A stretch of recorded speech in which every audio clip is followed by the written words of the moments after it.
Good evening and welcome to TV Burp. Beckham rejects LA and signs to Emmerdale FC. It was spinning day on the bill.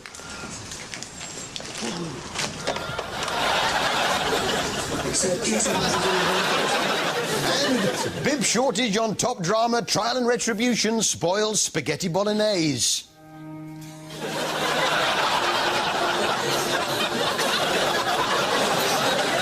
I wonder what it would be like if Jackie Goody was made Chancellor of the Exchequer. A bit like that, I suppose. Yes, it's our Celebrity Big Brother Roundup. Celebrity Big Brother Roundup. And what an amazing array of A-list celebrities. I couldn't believe they'd managed to get hold of Donny Tourette. I have all the Towers of London's albums, and you can often find me in the mosh pit at their concerts. On top of that, Danielle Lloyd. Cleo Rockus. Or the Joker, as we call her. And even Jo O'Meara, or a young Pat Butcher, as we call her.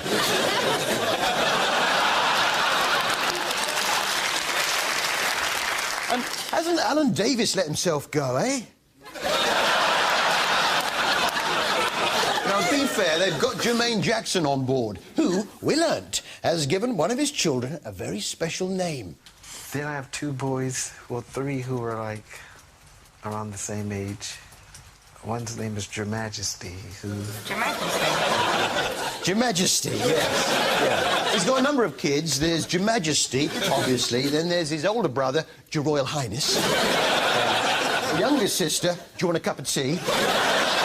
And the youngest of them all, do you have any idea how embarrassing it is to be called Your Majesty? Between bouts of bullying, one of the tasks was to ask Big Brother the one question that they always wanted to know the answer to. Well, the one question I have always wanted to know the answer to, and I'm frightened to find out about, that's why I haven't researched it myself, is Clint Eastwood the son of Stan Laurel? Jay, what is the one question you have always wanted to know the answer to?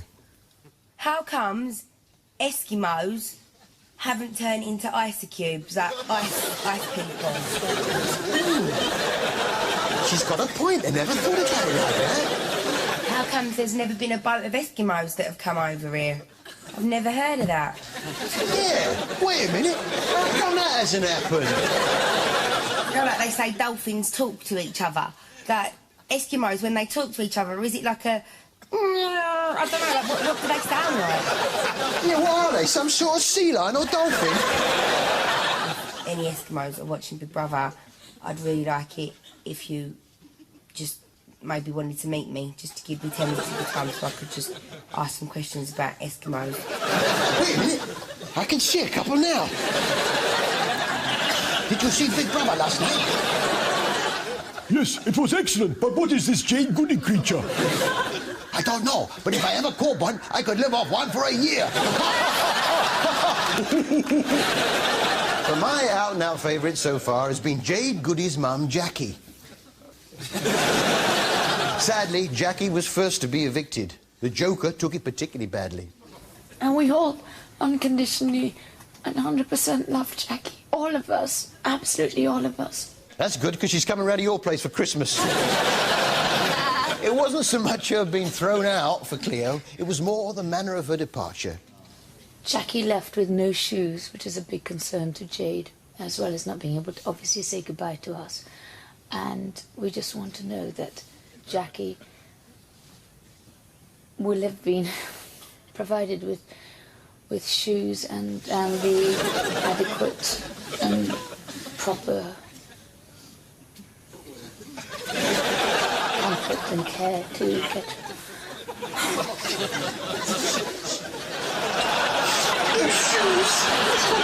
Shoes for Jackie. Don't tell Cleo, but it turns out it was worse than that, as this previously unseen footage shows. Jackie, You have been evicted. OK, does the housemates know this? The door to your right will now open. What about my eviction clothes? Do I go out like this? Please leave the Big Brother house. I've got no shoes on.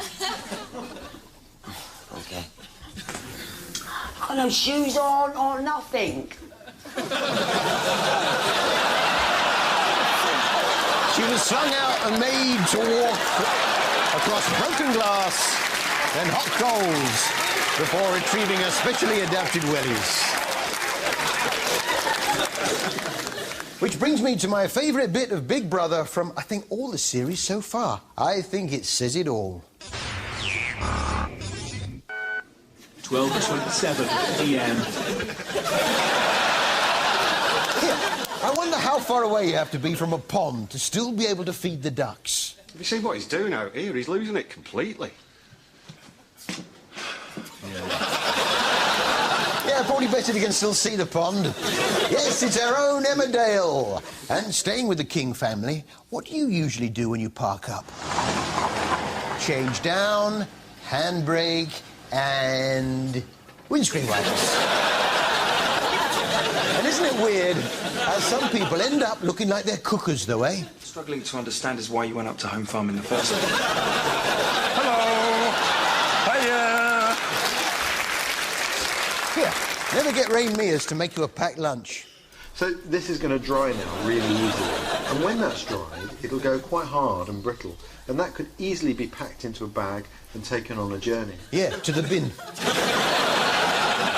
Yes, this was Ray Mears' Wild Food on BBC Two, in which Ray Mears and his mate Gordon play over the fields and eat weeds. They'll eat virtually anything. The test is in the mouth, isn't it? Well, that's really interesting. That is the best taste I've ever had from a stinging nettle. High praise indeed. A stinging nettle for main course, dock leaf for pudding. And as a starter, how about some water lily seeds? Well, they try those and they're just a little too bitter. And of course, lily seeds, far too bitter. Don't worry. Ray has got an old family recipe up his sleeve. You ferment the lily seeds for 2 weeks, grind them up, wrap them up in leaves, tie them with stinging nettles, then cook them in the embers. There, how's that taste now? Try. Still bitter. Yes, that's very bitter.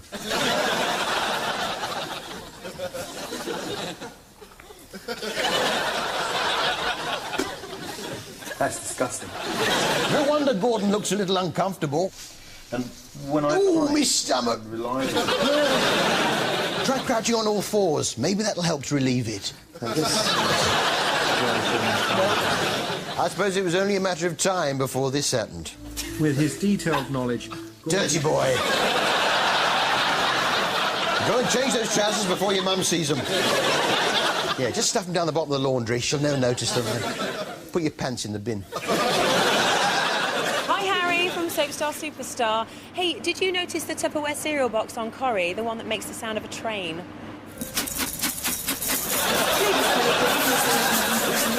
Choo-choo! Choo-choo!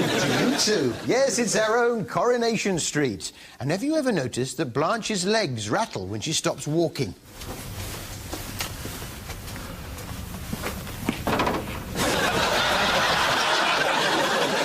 Or have you indeed ever wondered what Norris keeps in that shoulder bag? Oh, morning. Morning. Sickness and diarrhea.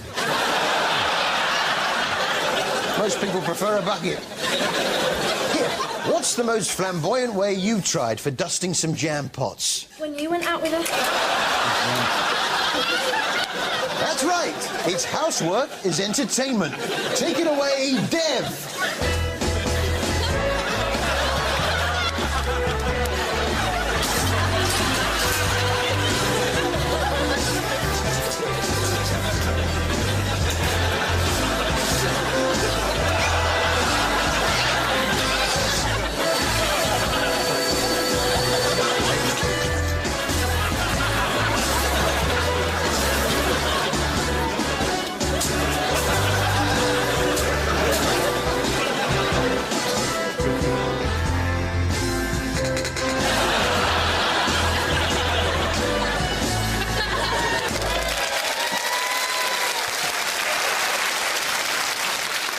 Been quite a week for the Barlow family. Naughty Tracy clocked her boyfriend over the head and killed him. And amongst all these shenanigans, the murder, the police investigation, who keeps his head whilst all around are losing theirs? Ken. He's just so cool, Ken, isn't he? This is largely because he is, in fact, a ventriloquist's dummy. Usually operated by Deirdre. Large is live and twice as nice. He called this morning, not long after the But every now and then, she lets someone else have a go. But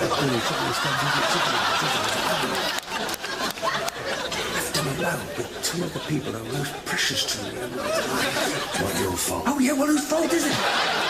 Very cool. You see, if Ken looks like he's losing it, they placate him with his favourite cuddly elephant. That everyone else can see he's an animal, but she can't. Because she doesn't want it. It just keeps him calm. Yeah, it's like on EastEnders, where to cheer up poor Rebecca, they use a cuddly rabbit. All those lovely trees and flowers. Which I guess begs the question, which is better? Rebecca's cuddly rabbit or Ken's cuddly elephant? There's only one way to find out.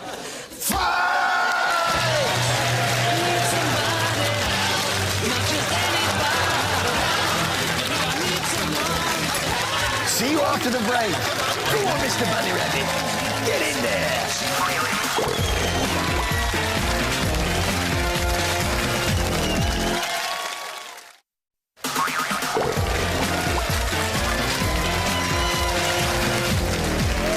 Welcome back to TV Burp. The Goody family celebrate Jade's return.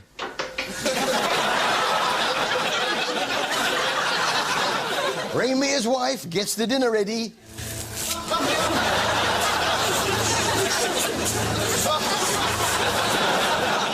And noisy search warrant on EastEnders. She told you everything she knows. We have a warrant for her arrest.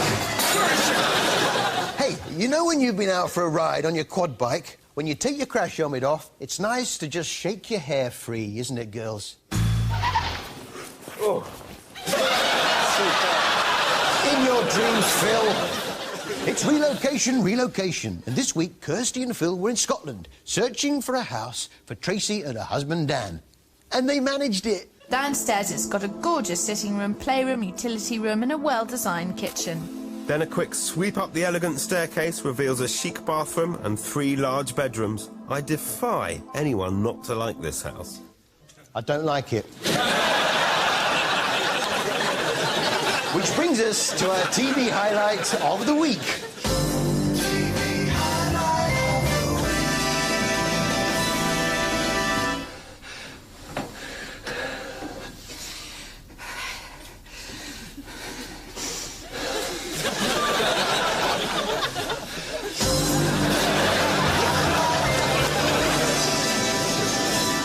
EastEnders now, and is it me, or does Bradley always look like he's just broken wind?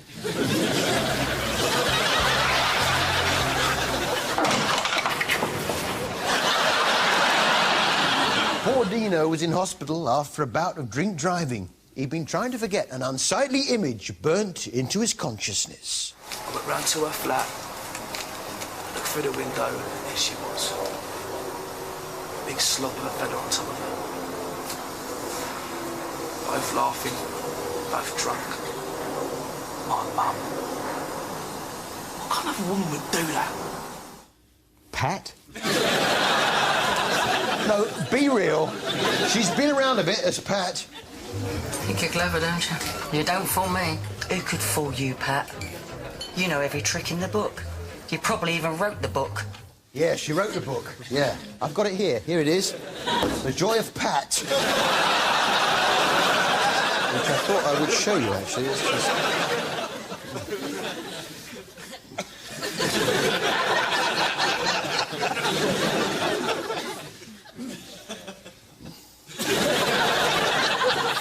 Plus I won't.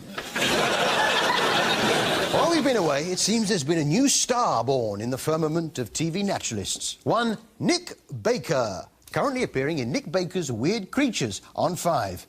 He's a good deal younger than David Attenborough, so you might expect he doesn't quite know as much. I'm not exaggerating, there are thousands and thousands of them. We don't even know what this one is. Our fish expert, doesn't really know what it is. The books don't tell us what it is. And, you know, let's face it, there's not many countries in the world where you can find a large organism like that and still have no idea of its identity. It's a fish, basically. That's all you need to know. Up there in the sky, that's birds. Right? On the ground, they're mainly dogs. In the water, fish. That's pretty much it. But what he lacks in knowledge, he certainly makes up for in the gentle way he has with the little creatures. That is what I've travelled 7,000 miles to see. David, I can't believe it. We better get this in the tank before it passes away. But this isn't... Oh! Whoops. It was a shame he dropped that, because it was a special type of fish. There's nothing worse than the one that got away. Especially as Juan Carlos assures me it was definitely one of the species that swims up inside your penis. I prefer a bit of cod myself. Nick, a useful tip for remembering whether a snake is poisonous or not. And there's a great little rhyme, which is red on black, venom lack, red and yellow, killer fellow. No, I'll write that down. Red on black, venom lack, red on yellow, killer fellow. Presumably that's pretty much across the board, is it, Nick? And then, of course, they only apply in certain parts of the world, because you go down to South America thinking, oh, yeah, this will be a harmless one. The reality is that a lot of them work the other way around down there, so you end up in all sorts of What's the point? Staying with wildlife, ITV1's hit show Wild at Heart is back. Yes, in which vet Danny sets up house in South Africa with actress Amanda Holden. And how many years is it to train to be a vet? 5, 6? Still, you're never too qualified to take a lesson from a local. And what is that exactly? A leopard. Yeah, and you might like to know how I remember which of the cats are dangerous. It's tabby cat, can live with that. If it's leopardy, you might be in jeopardy. That's the way I have of remembering it. Obviously, it's different in South America. Which brings me to the most unexpected round of applause of the week. Most unexpected round of applause of the week. What's in that box? This is my JCB toolkit. I've got the tools. Can you open it up and let us see? Of course I can. There you go. This was the new Richard Madeley vehicle, Fortune £1 million giveaway. Catchy title, catchy show. In which members of the public are invited to ask some of the nation's top criminals, businessmen, for money to follow their dreams. What I want to do is put a major new stunt in my show. I want to buy a fire engine and build on the back of it a giant toilet about 7 feet high. It'll have an extra high U-bend, so it's really full of water. And then what I'll do is float some petrol on top of the water, set that on fire, and dive off the cistern into the flaming toilet and escape through the U-bend. It's not exactly Jim will fix it, is it? There was one lady who wanted to pursue her dream of being a makeup artist. Hello, my name's Jan. This is my daughter Nicole. Today, she is my visual prop. I am here today because my ambition is to continue my career in special effects makeup.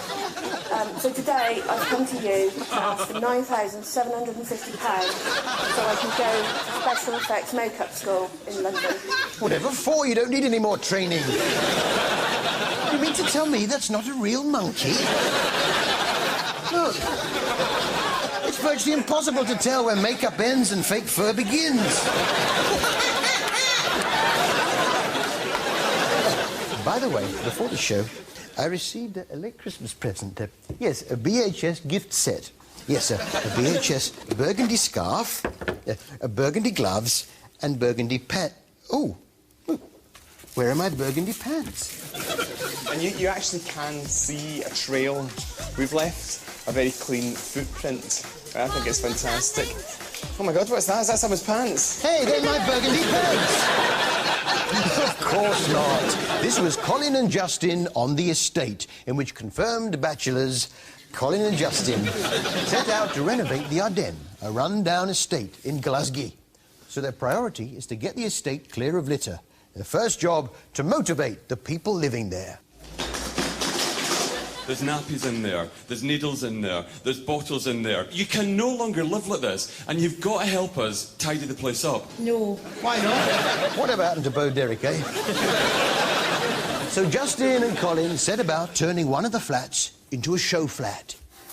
Their assistant, Roseanne, is trying to bring the flat up to their exacting standards. You get a bigger scraper for a start. Eventually, they got the show flat done, and it was fantastic. There was only really one telltale sign that it had been done up by two gay men. I mean, this room... 3 hat boxes. 1 for the burgundy scarf, 1 for the burgundy gloves, and 1 for the burgundy pants. I tell you what, though, if anyone can fix up that estate, Colin and Justin can. Boys...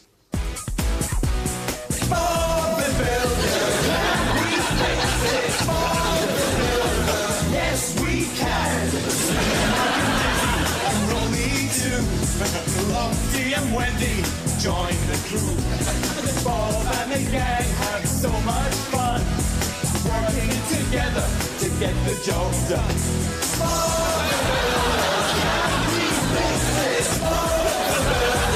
Yes, we can. And if that's not entertainment, I don't know what is. See you next week.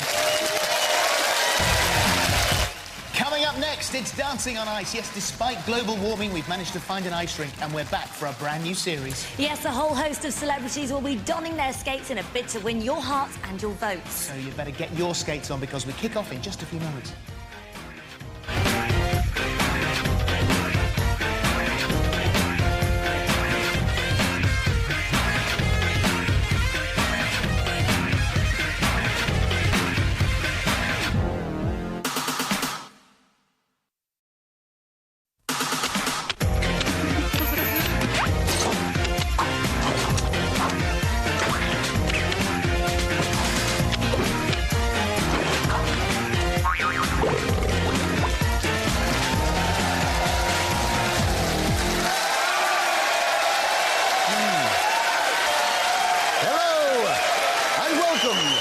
To TV Burp.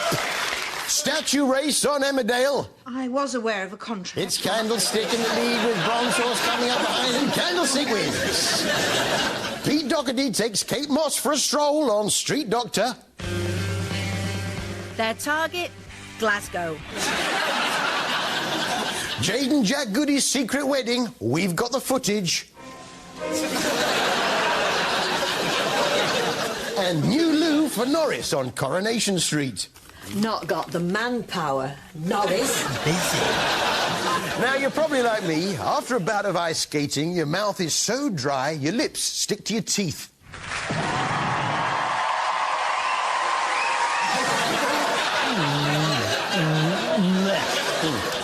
Yes, Dancing on Ice is back. I was sorry to see Foxy... real name, Neil Fox. Yeah, I was sorry to see Foxy crash out, but in one way, it was fair enough. Somewhere. That's not dancing, that's walking. It's not called walking on ice, Foxy. But I think my favourite judge must surely be Jason Gardner. Our resident bad boy and choreographer to the stars, Jason Gardner. Or Action Man, as we call him.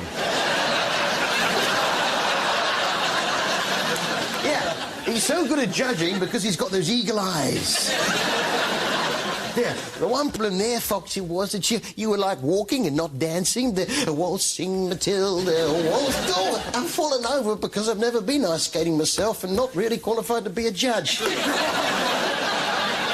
It's odd how some people take bad news differently to others, isn't it?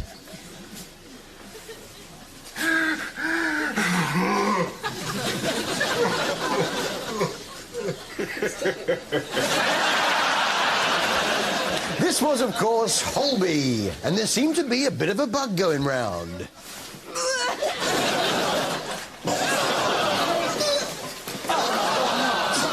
Did you have a... Lovely, isn't it, when you're having your tea? It then seemed to spread from Holby to top drama, trial and retribution, even resulting in follow-through.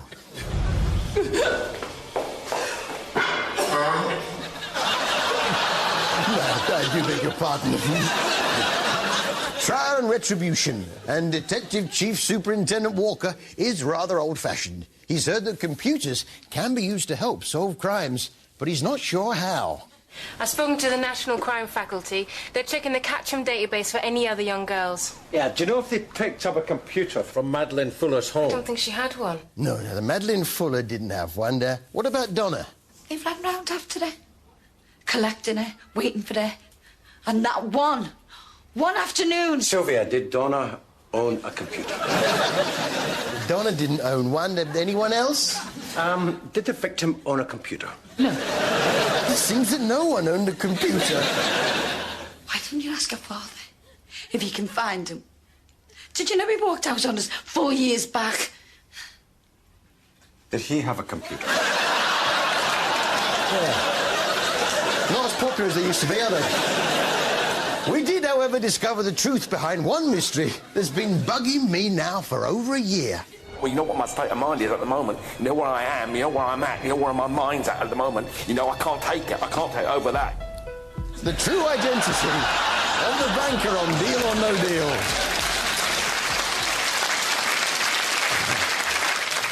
If Derek Acorah's busy and you've got a ghost, who are you going to call? Who better than top medium Mia Dolan? This week she was called in by Donna, Leanne and Antonia to investigate Swan House, a former pub with a sinister past. It would have been seen at the window. I think we've got a really good chance of getting some paranormal activity tonight. Oh, I never heard it called that before. Mia decides they should spend the night at the house to get a feel for it. But Antonia isn't quite so sure. I should feel really comfortable here. I should be able to stay here on my own of an evening with Ellie Mae in bed and have a bath, watch TV and do whatever, but I won't do it. I've not yet spent a night on my own. Dirty girl! Antonia is terrified. She'd seen a ghost, but a ghost of what? Kind of, a very strange and neutral colour, kind of egg, disfigured egg-shaped thing. The ghost of an egg. Every time you break an egg, you are in effect creating an egg ghost. I am the ghost come to take revenge for frying my children in hot oil with bacon, sausage and tomato. Wait a minute. You're not a ghost. Oh, yeah, and I would have got away with it if it wasn't for you meddling kids.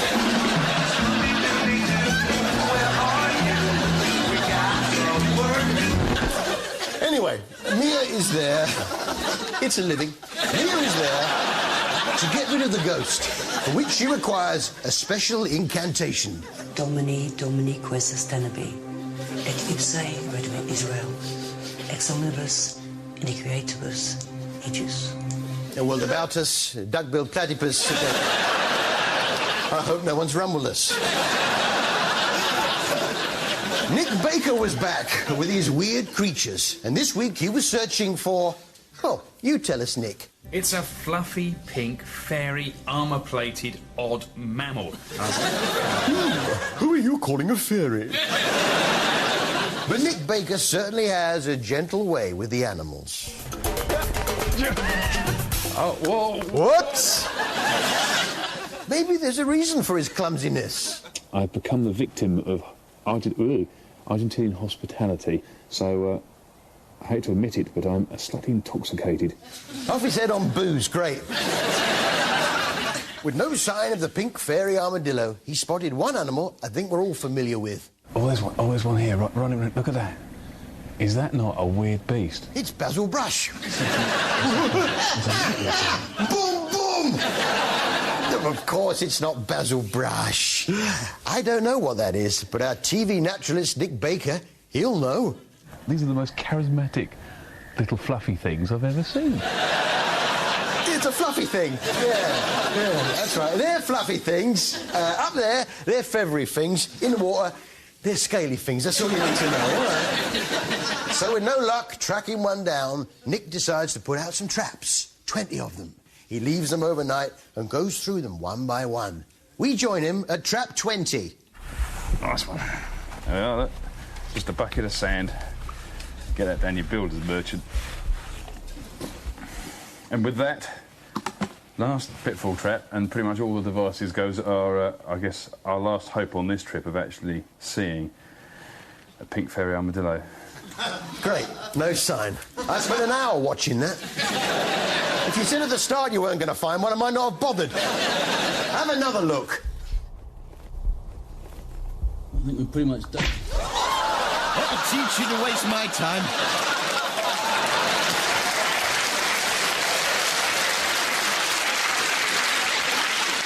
That night, Nick's back on the booze and finds another use for the pink fairy armadillo. He manages to get a tune out of one.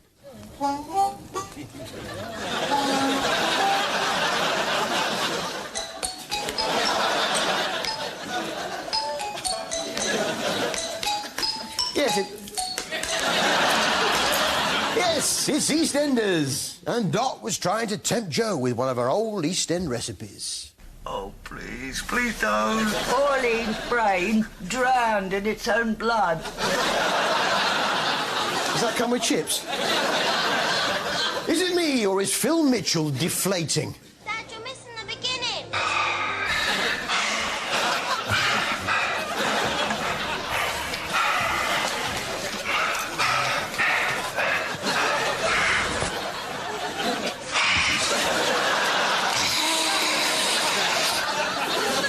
Poor Martin, though.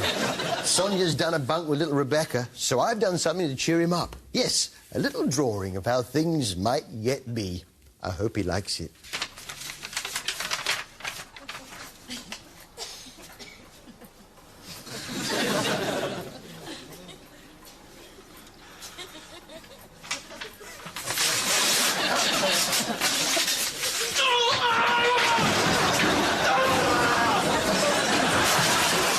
All right, tried my best.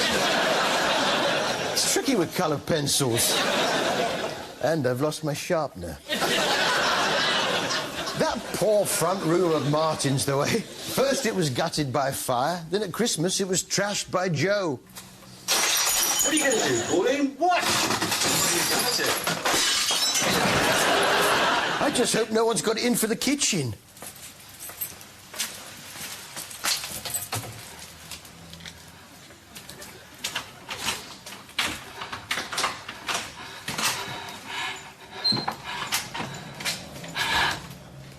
You.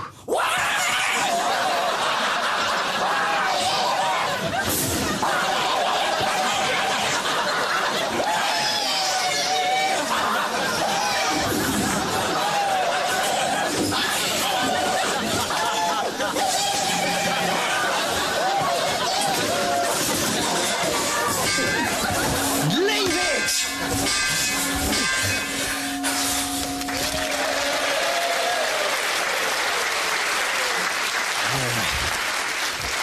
Here, doesn't anyone open a door before walking through it these days? You did what? I want someone who can actually do something. But which is better at crashing through doors, Phil or Mr. Blobby? There's only one way to find out.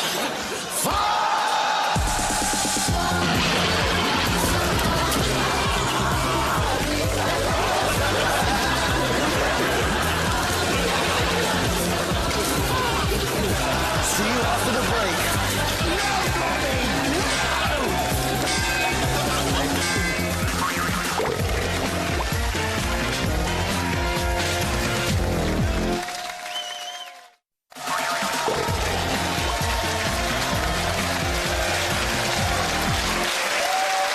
Welcome back to TV Burp. High-speed chase on Coronation Street.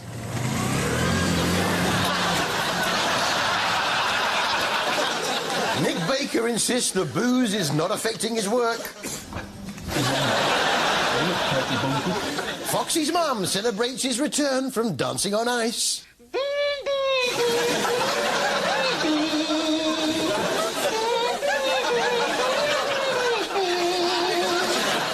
And Smoking Giraffe on Wild at Heart.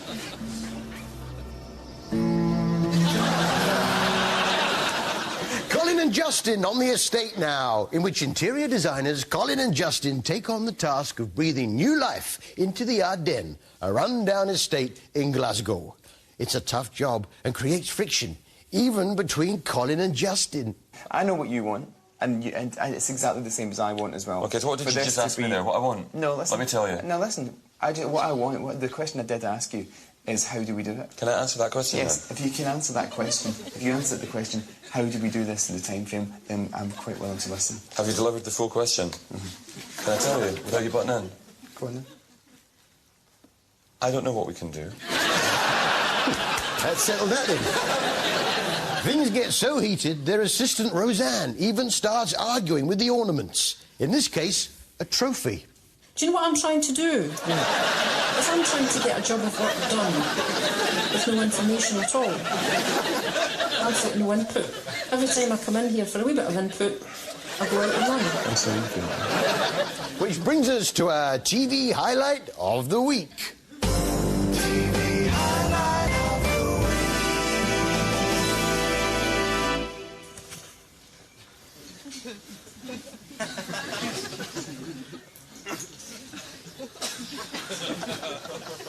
You've got the drawings for the computer workbench, haven't you? Yes.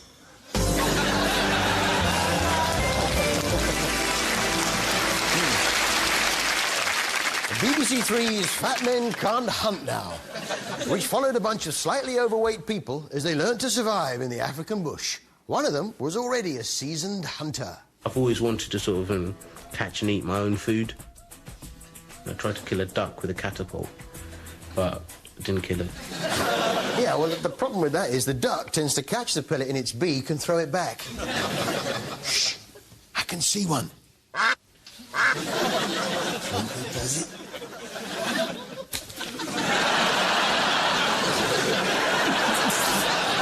See what I mean? You need good hand-to-eye coordination, as Joe Bruno demonstrates. I've got very, very good hand-eye coordination. Oh, yes. How come they become so overweight? Glandular problems, runs in the family... Joe blames his massive weight gain on sitting around all day getting stoned. I can see how that might have something to do with it. Talking of hunters, Ray Mears was on the warpath this week with all the tools at his disposal. Peter, tell me about the great mystery of the Mesolithic microliths. This is the Mesolithic Swiss Army knife. All right, where's the little scissors, eh? Where's the toothpick? Yes, Britain's most popular hunter-gatherer was out to kill. Oh, how I pity his prey.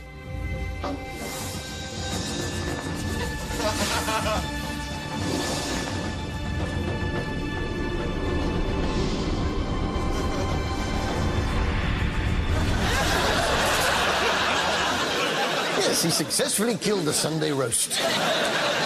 That's not all he managed to hunt down. I've got his booty bag here. Let's have a look. Well, there's the Sunday roast, obviously, and then there's some potatoes. He's managed to shoot those, and oh look, for afters, apple pie, and finish it all off rather nicely. After yum yum. All cruelly hunted down and killed. No, I should be careful. He's still got that bow and arrow. I didn't mean it, Ray.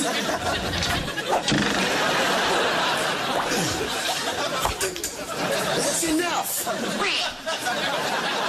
Which brings us to our Celebrity Big Brother Roundup. Celebrity Big Brother Roundup.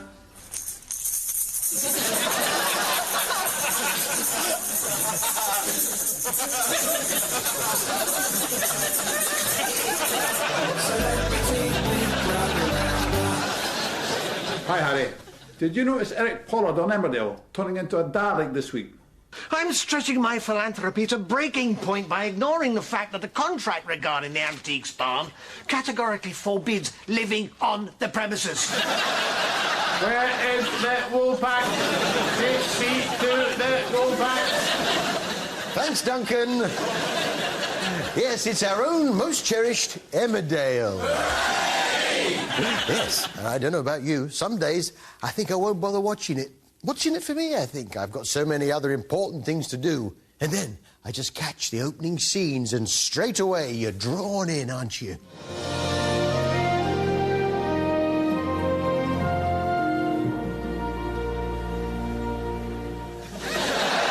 It's just unmissable, isn't it? Proprietor of the corner shop, Viv, got ever so saucy.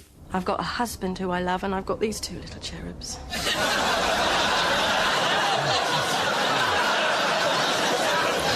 Do you ever do that thing where you mean to hang your coat on the back of the door and sit on a chair, but instead you put your coat on the chair and hang yourself on the back of the door? He was trying to... Wild at Heart, the story of Vet Danny, who was in a show about vets with the actress Amanda Holden. Set in the African bush, you can imagine there are some fascinating tales. So what got you interested in vultures in the first place? That's a bit of a story. A very tedious one. I'd like to hear it. Doesn't matter. And we're all used to a slight fizzing sound when we open a bottle of pop. In Africa, it's a bit more flamboyant.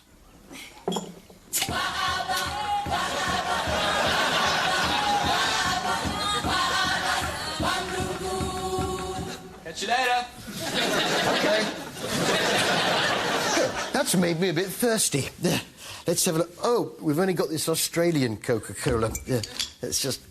Hang on. What's this down here? What? Jade Goody Cola? Jade's own brand? Let's try...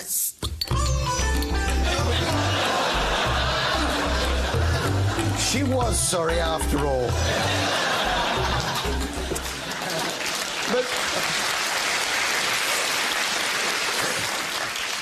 But have you ever wondered what a mixture of hip, reggae, rock, sacred music and the healing sounds of the shaman might sound like? Yes! Yeah, I thought so. Well, I hope you caught Fortune, £1 million giveaway, on Tuesday. We're both singers from the band The Phoenix Rose. I'm the more conventional, she's the wacky shaman. We fuse hip-hop, reggae and rock with sacred and healing sounds. It's indie meets world music.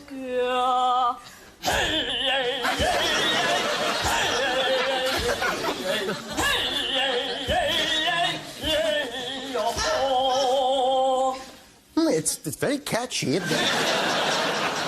How much do you need to get it off the ground? And we're asking for... £79,000. £976, please. How much? £79,000? £976, please. Ladies and gentlemen, it's the Phoenix Rose.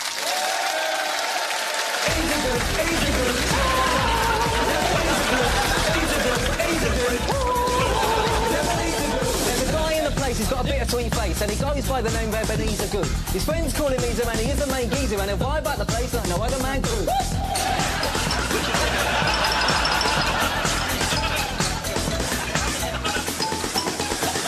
Easer Good, Easer Good. He's Ebenezer Good now. Easer Good, Easer Good. He's Ebenezer Good, Easer Good. There you go, guys. Congratulations. That's all we've got time for. See you next week. Well, we've sharpened the skates, we've polished the sequins, and we've stretched the lycra. And our remaining 10 skating stars have spent all week rehearsing their new routines. Yes, we're all systems go for dancing on ice, and it's coming up next.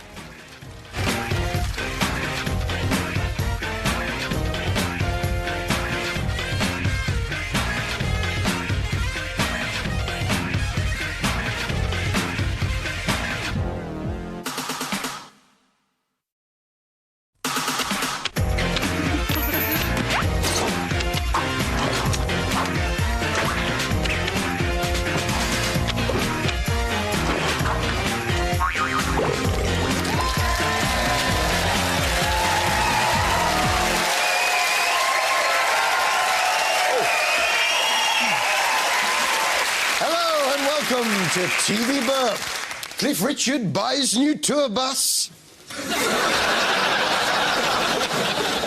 X Factor's McDonald's Brothers relaunch for 2007. And it's so important when delivering an insult to make it as specific as possible. Come on, we're leaving. We're not coming back. Happy now, you child-hating arsonist? On Dancing on Ice, the injuries continue to mount up. Yeah, what is the injury list this week?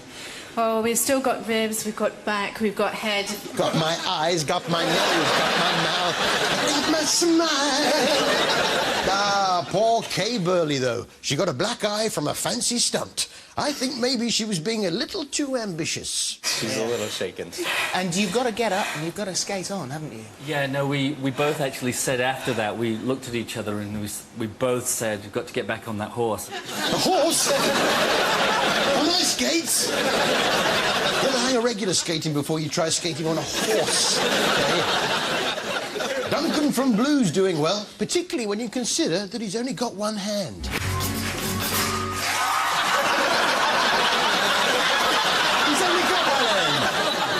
He seemed to have really hit it off with action man Jason Gardner, though. Strictly ballroom on ice, and you performed it beautifully, and your leg up the back was very nice. Thank you, Dirty boy! And didn't Christina Lenko look lovely in that plunging top? Well done, Stephen. Our St. Patrick's Day baby says his biggest trouble is stopping. So we've locked all the doors. Well, how did he concentrate with Christina in that fantastic costume? Because, like, he's gay? Do your research, mate. I do feel a little embarrassed at the start of ice dancing when Jane Torville displays her giant pants. You know those pants she wears with a really high waistband? Well, this Saturday, I didn't know where to look. I really didn't. Well, hey! Is it over yet, Mum? Claire Buckfield led us into the secret behind how she copes with those rapid rotations. Is it true that you are on motion sickness pills when you go around there? Travel sickness tablets, Yeah. to learn the lift, yeah, because he spins me so fast. Yeah, travel sickness tablets. Yeah. Here's what happens if she forgets to take them.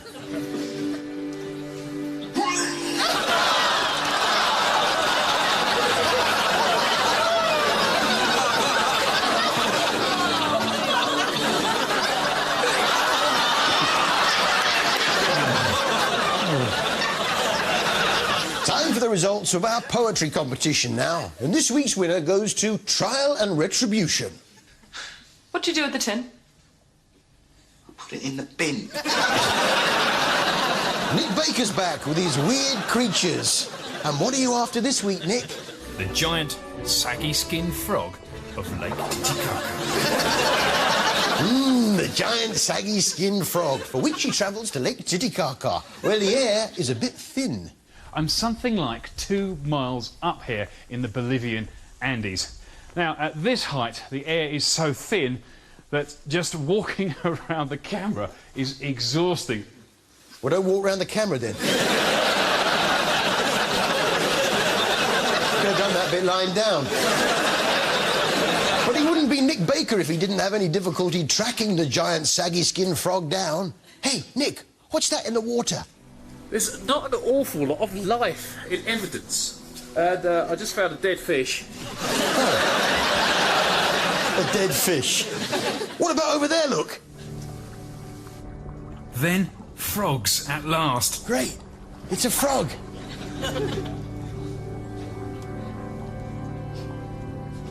But they're dead. It's dead. Yeah. So far, then, you've travelled 7,500 miles and found one dead fish and one dead frog. You'd better try another part of the lake. Look at the smoke coming out of that. No wonder all the frogs are dead. Show us something, anything, that might still be breathing. Oh, look at that. Moves like a wren, lives in the rushes, the wren-like rushbird. Perfect name. I can hear him. making a ticking noise. It sounds just like someone running their thumbnail across the teeth of a plastic comb. Like that.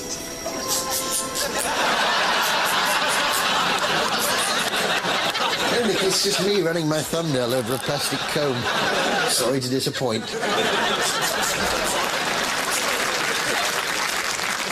EastEnders now, and it was sorry week on the square. I want you to know I'm really sorry. I'm sorry. I owe you the biggest apology in the world. I'm sorry. And I'm sorry. Sorry. We're all sorry, Martin. But Stella's sorry came with a little on the side. You were right about Sonia Fowler all along. Is that your attempt at an apology? Yes. And it comes with eggs. Her apology comes with eggs. Stella's got a new phone. It's one of those dual-purpose ones. Not only can you get calls on it, you can drink your tea out of it as well. Oh, hello. Just some nice roast chicken. The Martin and Sonia fallout showed no signs of abating. And you wonder why I want to run away? Right, yeah, because I'm really stupid, and I, son. I mean, all I ever wanted was a wife. I mean, you didn't know. You couldn't make your mind up whether you wanted to play your trumpet or read a book or be a lesbian.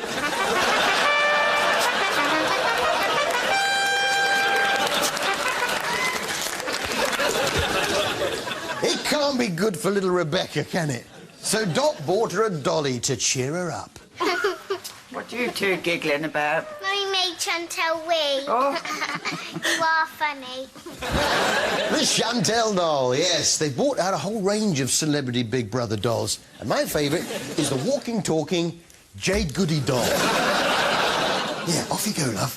I'm not a racist. I'm not a racist. I'm not a racist. I'm not a racist. I'm not a racist. I'm not a racist. Despite the differences, there seems to be a telepathy between Martin and Sonia. It's almost as if she knows what he's thinking.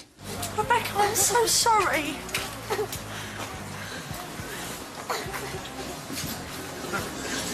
Yes, I know, I messed up. I always do. I don't know about you, but the kids on EastEnders these days seem to be as nasty as the adults. Can I get you two anything? Like what? Drink something to eat. Get us some comics and a DVD to watch. A new one. There are better ways to ask for things, Dan. Just do it.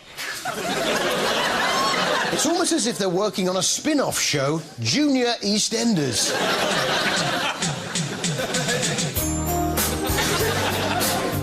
Coming up on Junior EastEnders, Peggy loses a rag. I've just had enough of you, Pat. You're barred. You ain't had the last of this Martin and Sonia decide to patch it up.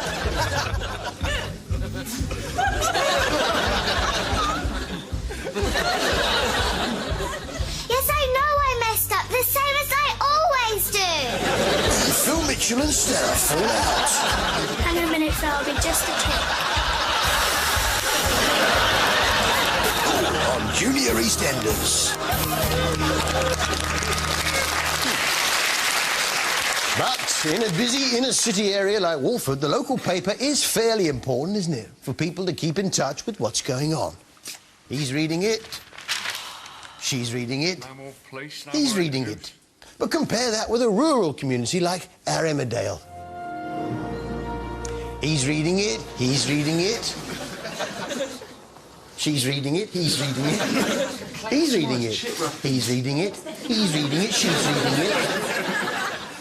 She's reading it. He's reading it. He's reading it. She's reading it. She's reading it. He's reading it. Oh. And he's in it. Everyone's reading it. But which is better, the Houghton Courier or the Walford Gazette? There's only one way to find out.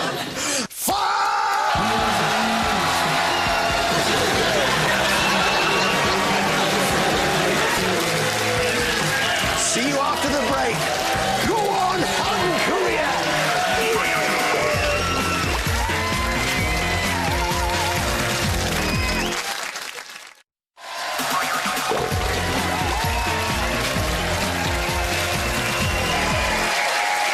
Welcome back to TV Burp. Injured bag on casualty. Was it stuck?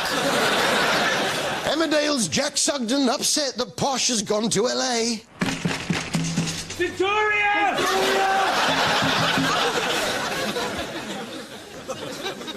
Victoria! And Kay Burley rehearses her new routine for Dancing on Ice. For those of you who missed Who Do You Think You Are on BBC Two last year, where celebrities trace their family trees, you might be interested in a new series on ITV1, You Don't Know You're Born, which is the same. This week... There it is. This week they followed Alan Davis, who traced his family tree all the way back to when he used to be Leo Sayer. Of course not. No, he traced himself back all the way to his great-great-grandfather. I myself recently found out that my great-great-grandfather was, in fact, Victorian. First up, Alan's off to prepare the same meal his great-grandfather did for his old Freemason friends. Good morning. Good morning. Hello. Are you chefs? Yeah. Who, us? In the chef's hats, chef's uniforms, cooking, in a kitchen. No, we're plumbers, but it was the only thing in the wardrobe that was clean. He meets up with his great-great-grandfather's old Masonic lodge, and they're a secretive bunch.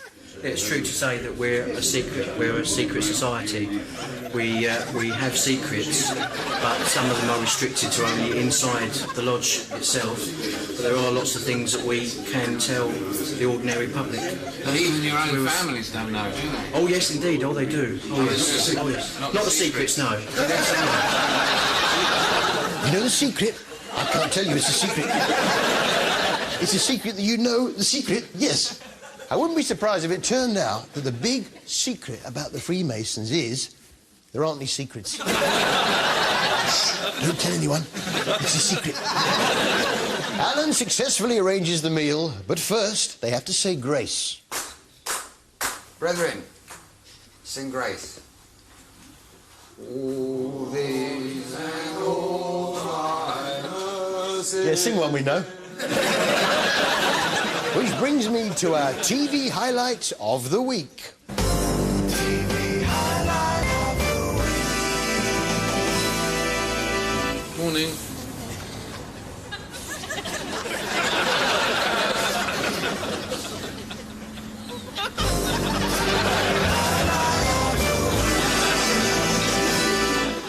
Here, hasn't Chris Evans let himself go since Billy left? Still 100. It's Coronation Street, and Sean's back. Where you been, Sean? Muchas gracias, amigo. Mantequilla, sábado. Servieta. Well, at least give us a clue, Sean. He's not the only one who's back. Tracy's out of prison, and Deirdre's made her a lovely welcome-home tea.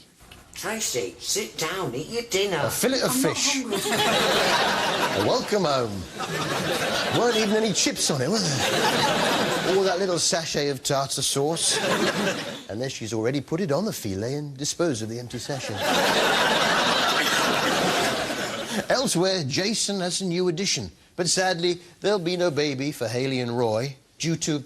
how shall I put it? For the pre-Watershed audience, well... 2 postmen, but sadly, no letterbox.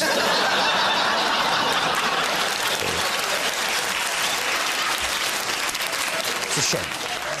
She certainly has a way with babies. Oh, what's to do, darling? What's to do? It's okay. That's it. How'd you do that? Yeah, how does Hayley do that? Let's have another look. What's to do, darling? What's to do?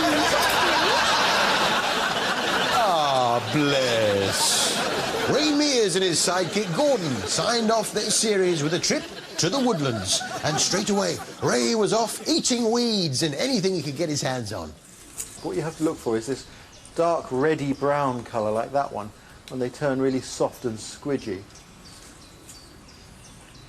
Oh, that's really nice. Beautiful eating. Really nice. Nice. A little bit bitter, but... Just swallow... Oh, another one.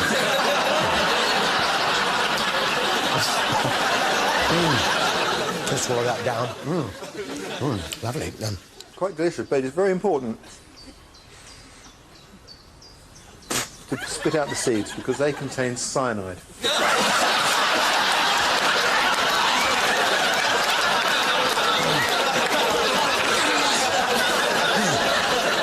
It tells me. You don't want to eat too many berries, though. Might spoil your dinner. We're going to heat rocks in the fire until they're red hot and then add them to the mush. Yeah, no, it's actually likened quite a lot. We know that this method was used in other parts of the world, and it will be an interesting experiment. Doesn't look very appetising, does it? I don't know. Brown mush with some hot rocks in it. Rocks might be a bit chewy, but... Well, there you have it. A very successful experiment. That is a delicious meal. No, it isn't. That's the main course. What's for pudding, Ray? Although it's very messy, we are getting most of the juice, most of the stones, with the odd one escaping. Gordon's picking those out. But most of the juice is going into this bowl. Shouldn't you be at work? It is a rather long and messy process, but it's worth it. Just look at the result. Now, that fruit jelly can be sliced and laid out in the sun on mats to dry into a hard fruit leather, and then that can be stored long term. Yeah, anything but eat it. Naturally, Ray had some that he'd made earlier. And that's what it looks like when it's been sliced and dried. In fact, this is 3 years old. Yeah, he's had it for 3 years and he still hasn't eaten it. So, what's it taste like? That's beautiful. It's the nearest thing to a sweet from a sweet shop. Yes, it's fruit gum. Fruit gum. The Rainier Sweet Range. There's the fruit gums. I like the black fruit gums myself. Oh, it's a brown one. Oh, it's a brown one. It's a brown... They're all brown ones. Then there's the Ray Mears version of the walnut whip, which is similar to a walnut whip, but with a conker on top. Then there's the sherbet dib-dab, which is a stick with a conker on in a bag of dirt.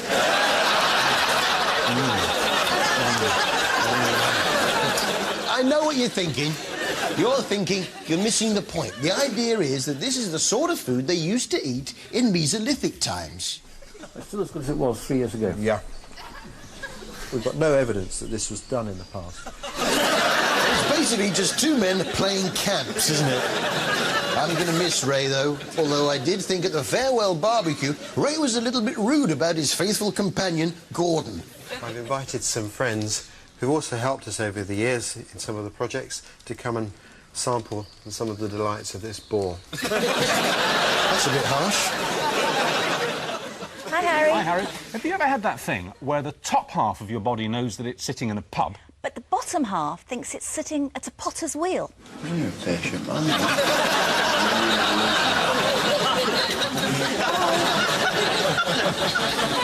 Yes, it's the jewel in the soap crown, Emmerdale. Hooray!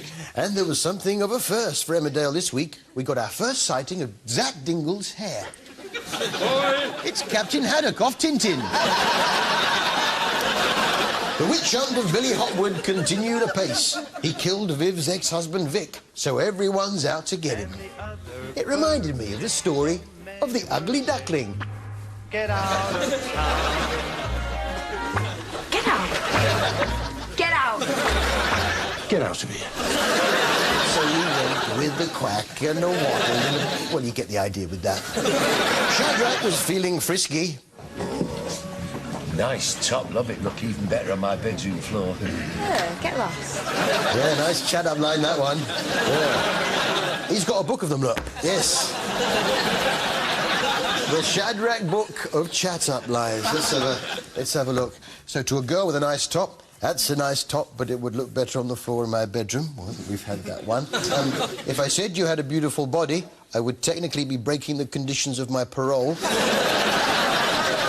And my favourite, have you ever been with a tramp before?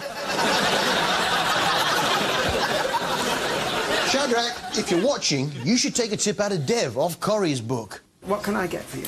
Rarebit. I can highly recommend the Welsh rarebit. Just have one myself. It's delicious.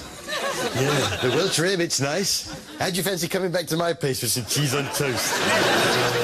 Hey, you fancy a sniff of your cheesy feet?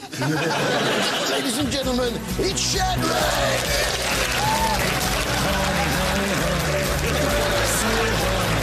Horny, horny, horny. I'm horny, horny, horny, horny. So horny, horny, horny, horny. Horny tonight. I like you. And I'm horny, horny, horny. Horny tonight. Just calm down, Shadrach. See you next week.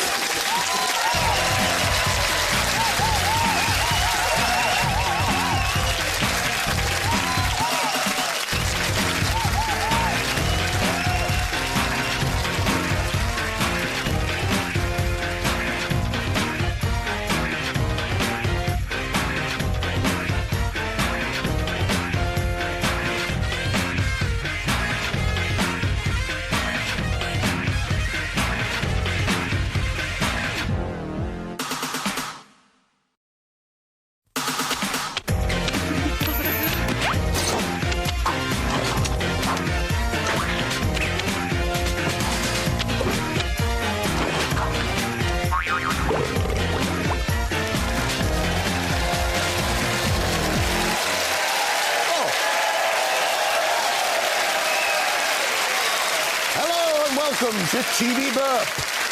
Statue of Liberty makes guest appearance on Coronation Street. I've done bad stuff before. On Britain's worst weather, a bin lays an egg. I potentially made a fatal error. Emmerdale Shadrach does his laundry at last. And there was a wheelchair crash on Holby. You either tell me where the money is, or I'm telling everyone else you're keeping it all. Yeah? Well, why don't you tell him at the same time that it was my lucky fiver that you forced me? Who says the plots on Holby are getting a little far-fetched? You'll kill yourself. I have to. You'll fall.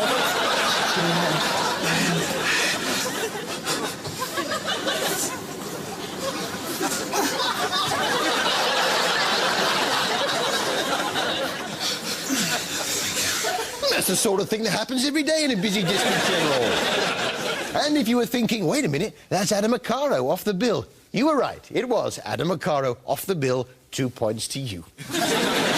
He was working with a lady who was suffering from the crippling disease, unable to finish my sentence-itis. Terrified that when the day comes, you won't be let into heaven and that your soul will be... I know some witnesses who've had... Judy's mother-in-law had it done, and it was... Sorry, can I have a... I hope you get better soup. Then there was the sad case of the human cat.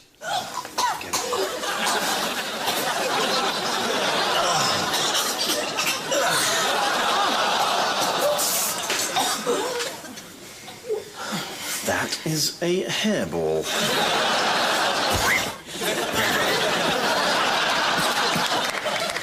How do you think I got this bald? It didn't fall out, I ate it.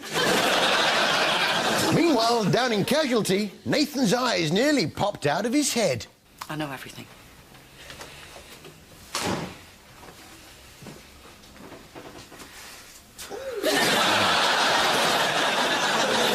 Just what was he looking at?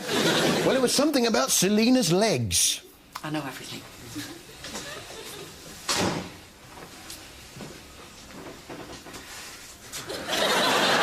She's a fawn! Isn't it silly at work when someone gets all possessive about a chair? Our task for today. Jimmy Collins. Yes. We've got a finding. Yes, it's the bill, and it was all systems go down at Sun Hill. He's pushed his way to the front of the queue, knocked an old lady over, then done a runner without paying for the bandages. Well, is she all right? Well, yeah, they'd given her a cup of tea and a biscuit. Right, did you get a description? Yeah, the cup was about that big. I think the biscuit was a penguin, but could have been a bourbon. I'll have to check the CCTV. Have you ever heard of that condition, jewellery Tourette syndrome? Yeah, but it's where you can't help shouting out what jewellery a person's wearing as you go past them. Tom's had a rough time over the last few years. Someone should have been looking out for him. I should have been looking out for him. Earrings. Bangle! They were in pursuit of pendant of an escaped criminal who looked necklace familiar. Victor 109 Delta Echo Papa. And that's the man himself. Limping off into the sunset. It looks like he's hurt himself. He looks familiar. Yeah, it's Den off EastEnders. Talking of EastEnders, ever play that game where you bet on the first item of clothing to come out of the tumble dryer at the laundrette? Now we have the result of the photo finish. It was first pyjama bottom. Oh, and I had a fiver on pants. I was surprised to learn that Phil Mitchell's car repair workshop, the Arches, doesn't have a loo. So basically, you have to go when you think no one's looking. I'm cooking tonight, yeah? Proper meal, everyone together. Denise,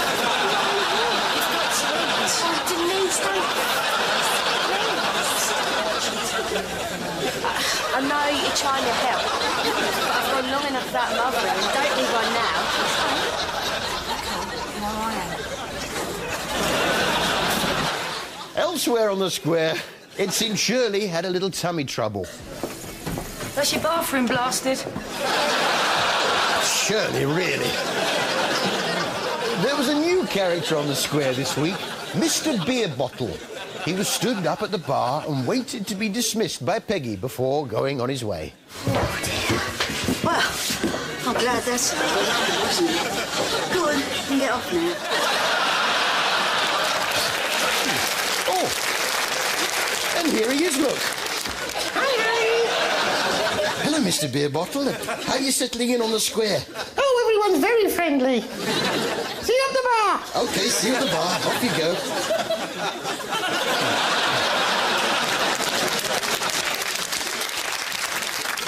Which brings us to our TV highlight of the week.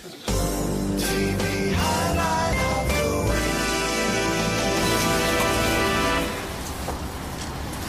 week. Listen, do you fancy going for a cup of coffee or something? No.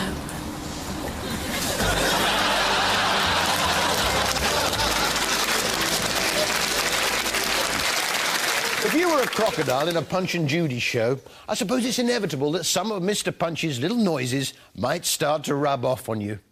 Lovely little fighter. Look at that.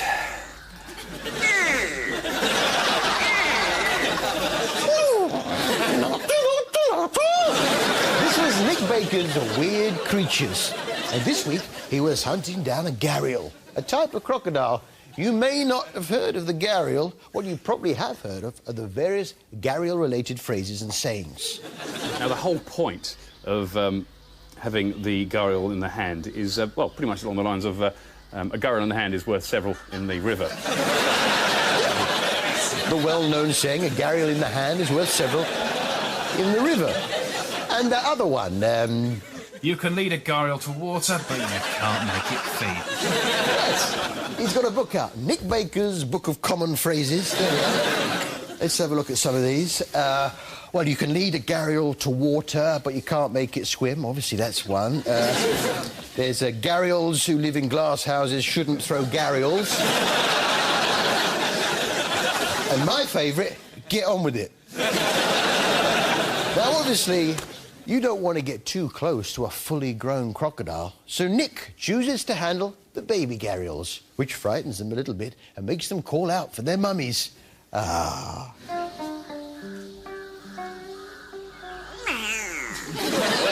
That cool little noise there is basically a way of calling in Mum and saying, help, help, there's, I'm in trouble. Oi!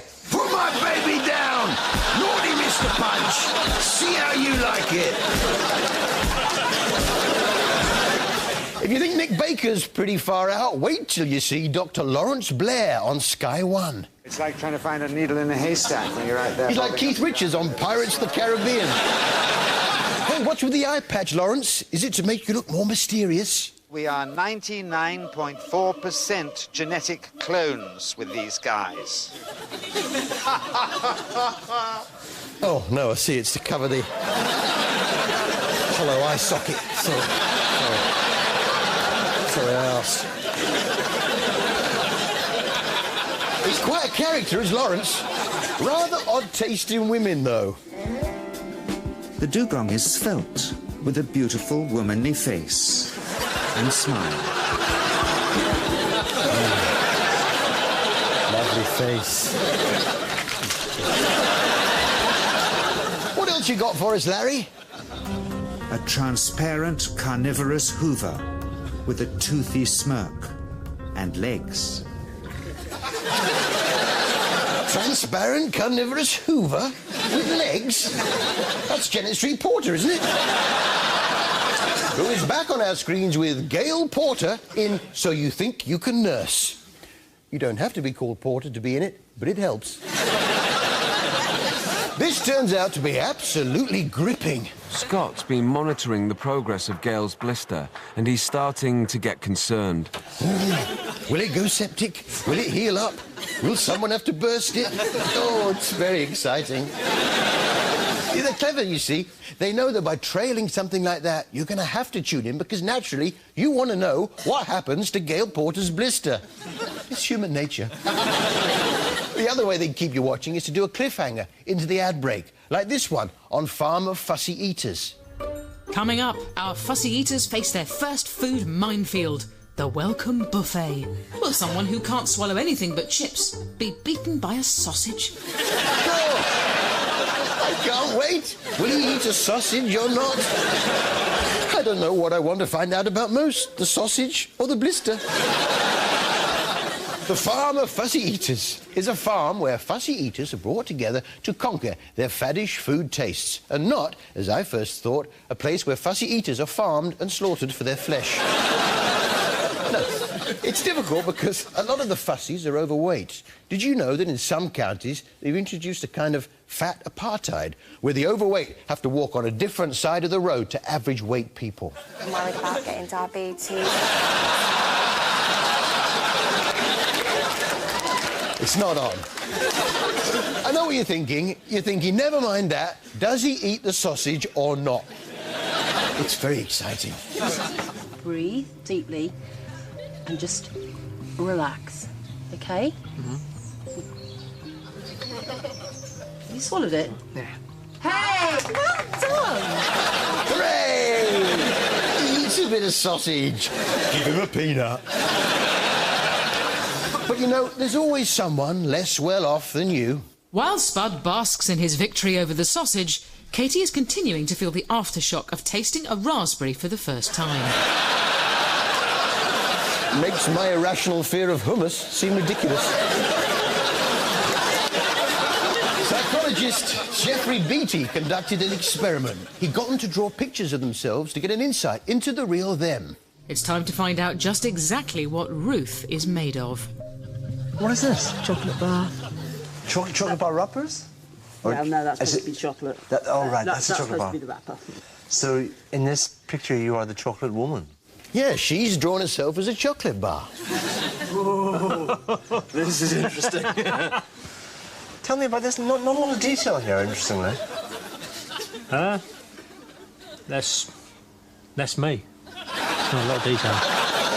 But which is the better insight into the real person beneath? Ruth, the chocolate lady, or John, the man with no detail?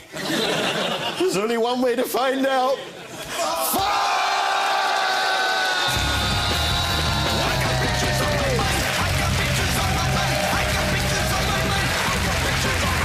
Break it up!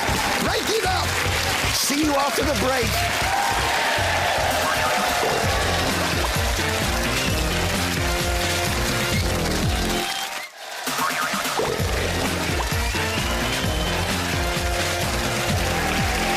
Welcome back to TV Burp. Game of real-life mousetrap on the bill.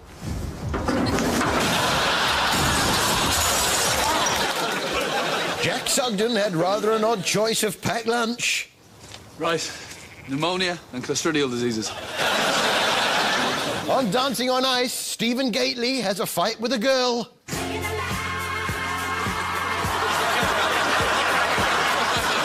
Big surge in popularity after Big Brother sees launch of Cleo Rocker's doll. I don't seem to be able to shift the On Rough Diamond, we were treated to that embarrassing problem where you've been out on the town, had a few drinks, and you're shocked to find out who's lying next to you the next morning.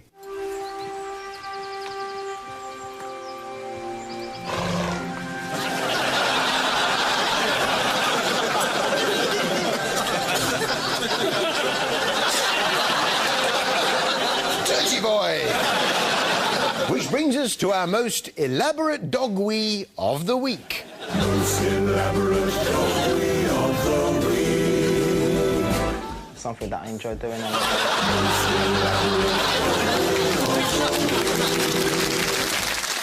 Let's have a look at what's happening on Waterloo Road. Come on, lad. Over we go. And it's getting that there. Over there, then.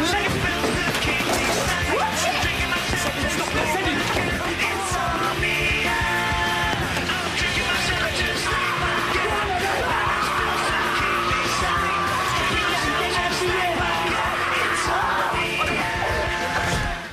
Nothing much. Whilst on Emmerdale, someone was in trouble. Well, well, whose pants are on fire now? And whose pants were on fire? Rodney's! But the big excitement was the Emmerdale pageant to celebrate 500 years of Emmerdale. Seems longer. The pageant is a celebration of the 500th anniversary of this great parish. A procession featuring members of the local community in costume illustrating Emmerdale through the ages. Yes, local folk will parade dressed as some of Emmerdale's characters from the past. Oh, look, here it comes.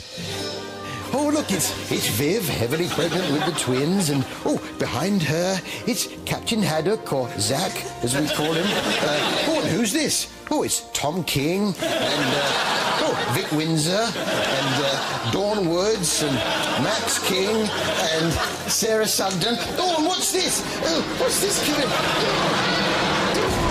Oh, it's flown into the... Oh, the wall pack's exploded.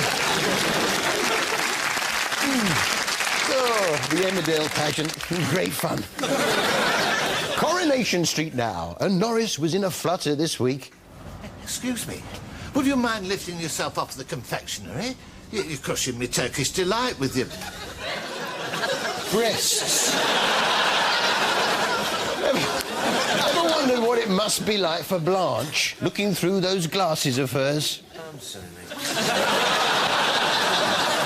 But every now and then, the soaps throw up an image that you really hadn't asked for. Oh, it's a long time since I slapped my thighs. That reminds me, Rita. Can you still do the splits? Emily slapping her thighs, Rita's doing the splits. I didn't want that image in my head. Now I can't shift it. Quick, try and think of something else. Look, do you fancy a drink?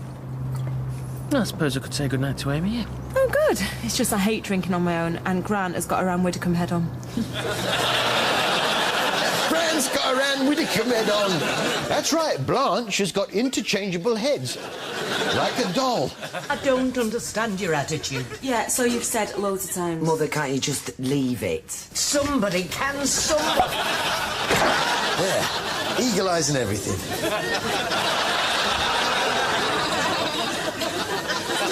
Ken, you're a stiff old ironing board, and you really need to loosen up. A few nights at home in front of the telly wouldn't go amiss. All right, just calm down. Here we go. I must say, this week, it was nice to see Amanda Barry back on the box. Say hello, Bez. Of course not. It's Dragon's Den. Yeah, the show in which the public try to get backing for their inventions. And who's first? And basically the idea is, if you're going to France, you would put the glove on your right hand. This would then remind you and any other driver in the vehicle to stay on the right-hand side of the road. Yes, the right-hand glove. To stop people driving on the wrong side of the road when abroad. Nice idea. I myself have come up with an invention to keep you on the right-hand side of the road. Every time you appear to veer off onto the left-hand side of the road, it tells you to get back on the right side of the road in a high-pitched voice. It's called a wife. It also tells you when you're going too fast and never puts your CDs back in the proper cases. And refuses to drive, even though you like a drink, so you stay off the booze. Then it turns out she doesn't have a drink anyway, so you both drive. There's the fun in that. My favourite was a young man by the name of Levi Roots, who had invented something I'd never heard before. Reggae, reggae sauce, hot reggae, reggae sauce. It's so nice, I had to name it twice. I called it reggae, reggae sauce, hot reggae, reggae sauce. Yeah, he invented a new form of music called reggae. No. He invented a new sauce, reggae sauce. So, Levi Roots, is that your real name? Levi Roots, what a great name. Thanks Is it very your much. real name? No, it's my pseudonym. My real name is Keith. Now, Keith claimed to have an order for 2.5 million litres of his sauce and had a letter to prove it. OK, you mentioned a letter you had with an order for 2.5 million litres. Yeah. So have you got the letter with you? I have indeed. Well, would you pass that to Theo and let him read it while I ask you a few more questions? Certainly, no problem. And I think Theo must be this handsome guy right in front of me here. Sold. I like you already. Yeah, I've got the letter here. It says, Keith, would you get some more sauce, please? Now, the wife. And at the bottom, P.S. Is it all right if you drive tonight because I fancy a drink? Next up was Sally with a woolly warmer, a device for keeping lambs warm on a cold winter's night. So the lamb is put inside the sling, its head trapped on the outside, and the box filled with warm water. Then you put it in the oven at gas mark 6 for 2.5 hours. Comes out lovely and tender. It's a sheep pressure cooker. Super, with a little mint sauce. What you need, Harry, is some reggae sauce. Ladies and gentlemen, it's Levi Roots. Put some music in the phone for me. And give me some reggae sauce. Hot reggae sauce. It's so nice to name it twice. I call it reggae sauce. Hot reggae sauce. Reggae sauce. Hot reggae sauce. Reggae sauce. Reggae sauce. That's all from us. See you next week. Are you feeling a bit low? Winter getting you down? What you need is a dose of dancing on ice. Cheer yourself up with spectacular performances from our skating stars and a brand new routine from Torval and Dean. Dancing on ice, it's the perfect cure for the winter blues. And it's coming up next.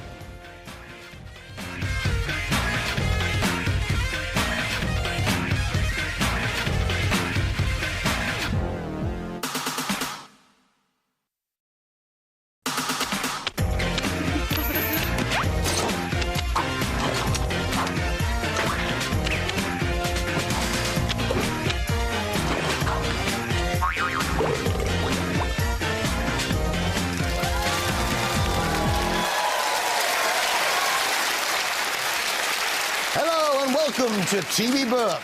We finally find out what Betty from Emmerdale smells like. Is it the ciggy smoke or the putrid stench of stale beer? Fake crying on Casualty. Can I have another litre, please? And being a long way from a loo, Reg off the bill is forced to use his helmet. Well, time waits for no man. Dirty boy! Wag's Boutique now on ITV. Wags, short for Wives and Girlfriends. For this is a selection of ladies who are intimate with professional footballers. Yes, and there are some top-level players involved, with all the fancy gear that comes with it. 70k Range Rover, very nice. 80k Bentley, very nice. He's got his wedding vows on his back. How's he read them out? Do you, Steve Sidwell, take Christelle to be your lawful wedded wife? I myself have the TV listings tattooed all over my body. And sadly, was only able to find out what time Wag's Boutique was on by using a mirror on a stick. This week saw the launch of the two rival Wag boutiques. One's called Better Half, because they're the wives and girlfriends, very clever, and the other's called Bows.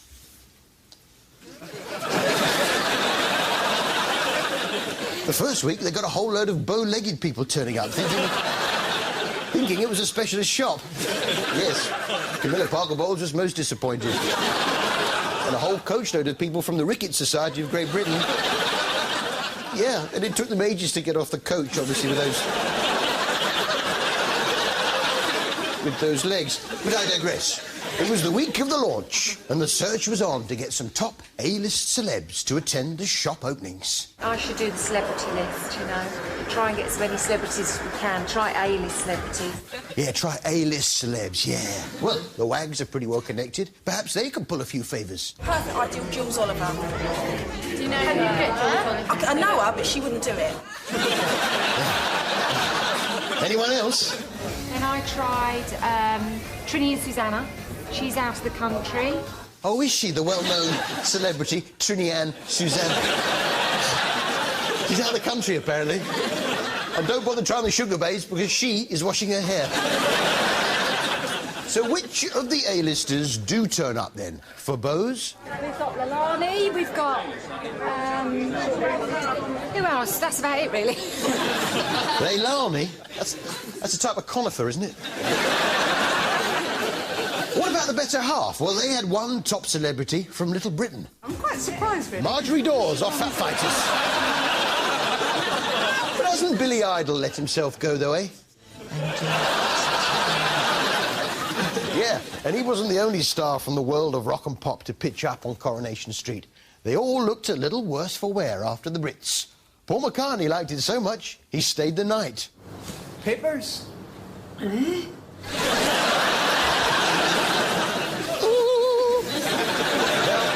People think that rhyming slang is solely the province of the Cockney. Not so. We were treated to a little northern rhyming slang this week from Rita on Coronation Street.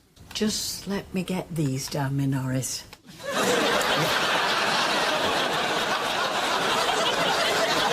Just get these down me Norris. That's rhyming slang, right? Get these down me Norris, that's Norris McWhirter, squirter. Squirty flower, shower. Shower and sink, mink, mink coat, throat. That's how it works. It was little Amy Barlow's birthday this week, and she's been through a lot recently. What with her mum in prison for murder. So Tracy and the other Barlows organised a party to cheer her up. So, who's on the guest list? Anyway, thanks for letting us know, Eliza. I don't believe this. Eliza Brennan, Helen has got a toothache and cannot come to Amy's party. Yeah, right. Oh, dear. Helen are not coming. What about Patrick Booth and Georgie Leather? Patrick Booth's got a stomach upset, and Georgie Leather's been vomiting all night. That just leaves Lucy Reed. Well, Lucy Reed's still coming. Hello? Mrs. Reed, yes? Oh, bird flu. Hold on. Yeah. Sorry to hear that. Yeah. There was a moment of panic when Jason thought the baby Holly had escaped. She's gone. Holly, she's gone. Gone? Where? Well, I don't know where. If I knew where, I wouldn't be here, would I? Calm down. What do you mean she's gone? Holly. Yes? Well, I had her in the house with me. Yes, we know that. What's happened? And I sat there and I must have, dropped off, and I woke up and she was gone.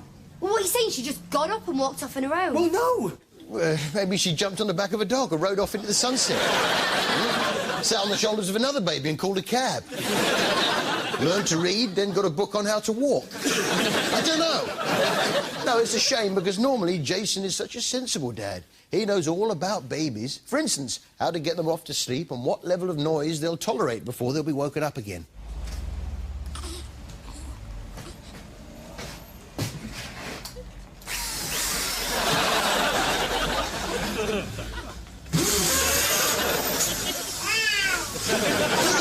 Will be woken up by an electric drill. Nick Baker's back with these weird creatures. Is it still on? Yes. They paid him up front. This week he was after the 4.5-metre long basking shark. And a big shark like that, I would have thought that was easy enough to spot. Not for Nick Baker. Now, if this was David Attenborough, he'd have spent months researching the best place to find one, what time of year the most prevalent, and before he started filming, he tracked one for a couple of days, if not weeks. Nick has a slightly different approach. You haven't seen any basking sharks, have you? Have you seen any or not? Not today, no. Seen a shark anywhere? Just sails around on the off chance. Hang on, he's found one, hasn't he? Look, we've hardly left Penzance Harbour, and we already have what has to be the second weirdest fish in the world after the basking shark for me. It is a sunfish. Oh, no, it's a sunfish. What about over there? Well, that's our consolation prize. We have a grey seal. A seal? I thought we were looking for a shark. The otters more than make up for our limited success with the sharks in Scotland. No, they don't. I tuned in to see a 4.5-metre shark. It's a shark programme. If you told me it was a seal and otter programme, I wouldn't have bothered. We have got kittiwakes, we've got herring gulls, we've got black-backed gulls, we've got gannets. Seagulls? You're just filming anything now? I did it yesterday. It's one of those. That's a dog. That's Torval. It's not even an animal. Look, the sky. Look, the car. Come on, Nick. Having given Plankton this massive build-up now, I'm afraid I'm going to have to disappoint you. We've only caught about 3. We've gone from a 4.5-metre shark to 3 plankton. Not exactly very threatening, are they? What kind of damage can 3 plankton do? Well, I suppose if 2 plankton held it down, the other one could attack it. They could rough up a flea. Or worry a tadpole. So what's his conclusion? But one thing's for certain, these fish are no respecters of professional qualifications. In fact, the public stand just as much of a chance of seeing one from their deck chair or sitting on the beach. Great! Thanks a bunch. Another hour of my life I'll never get back. It's probably time you went home, isn't it, Nick? When you're in this game, you always expect the unexpected. He loves you. Hang on, what's that? Pick up your trousers. Careful. Careful, you silly I wonder where he's come from. I think you've been eating something that doesn't agree with you.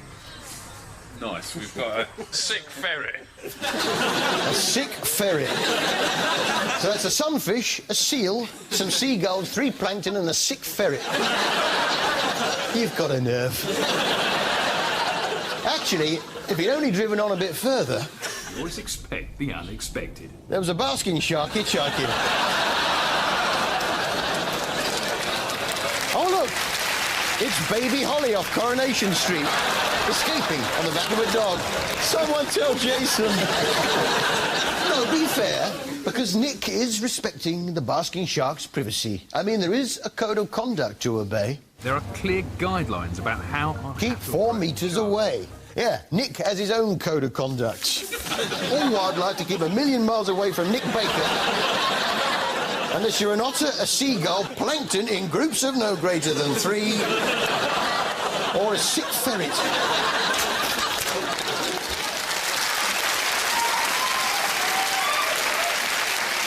But which is the better catch, a seagull or a sick ferret?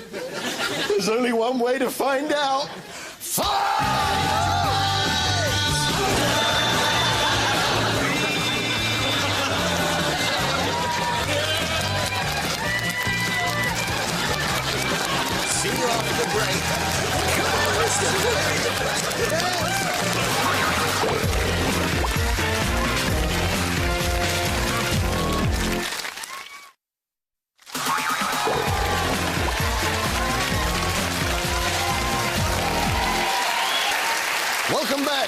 TV Burp.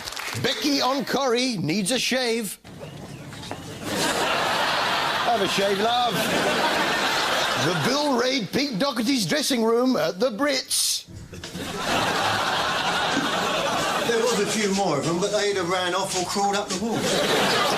And we tracked down the last bottle of Jade Goody's perfume to a policewoman on Life on Mars.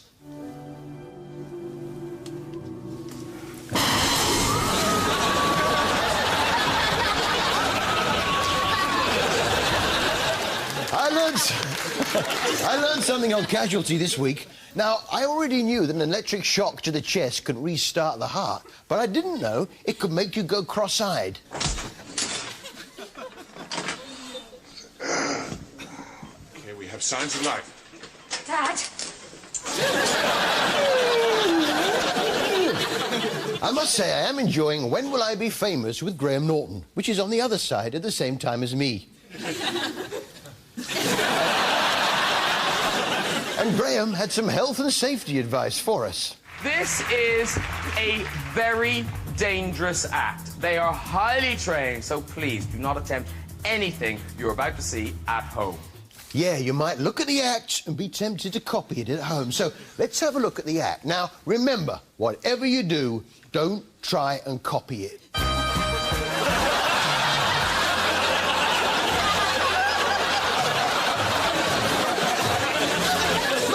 Two unicycles out of the garage. Getting that on the phone. I'm going to copy something off. Whatever it's called, you've been famous. Safari School now, or Celebrity Wild at Heart, as I call it, in which 8 celebrities fill their time between jobs.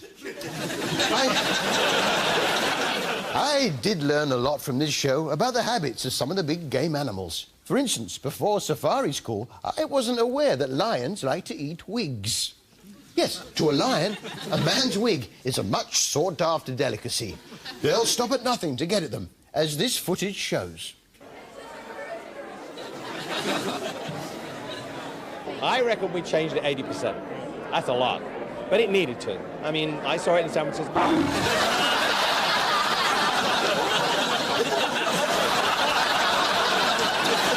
Which brings us to our TV highlight of the week.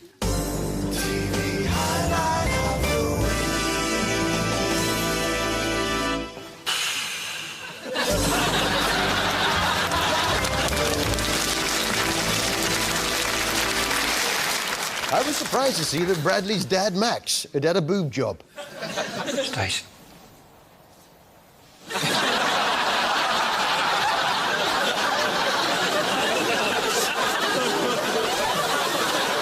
You know, when I was a kid, my favourite meal, and I'm sure you were the same, was mustati cheese. Remember that? Mustati cheese. Mmm, yum, yum. I wonder whether the kids of today like mustati cheese. I'll tell you what. Why don't I cook dinner tonight? What do you fancy, girls? Let's make cheese! They do like mustati cheese. Jamie Oliver is back with Jamie's Chef, and this time he's bought a restaurant for lucky winner, father of 2, Aaron, whose first job was to come up with a name for the place. Well, Aaron, what are you going to call it?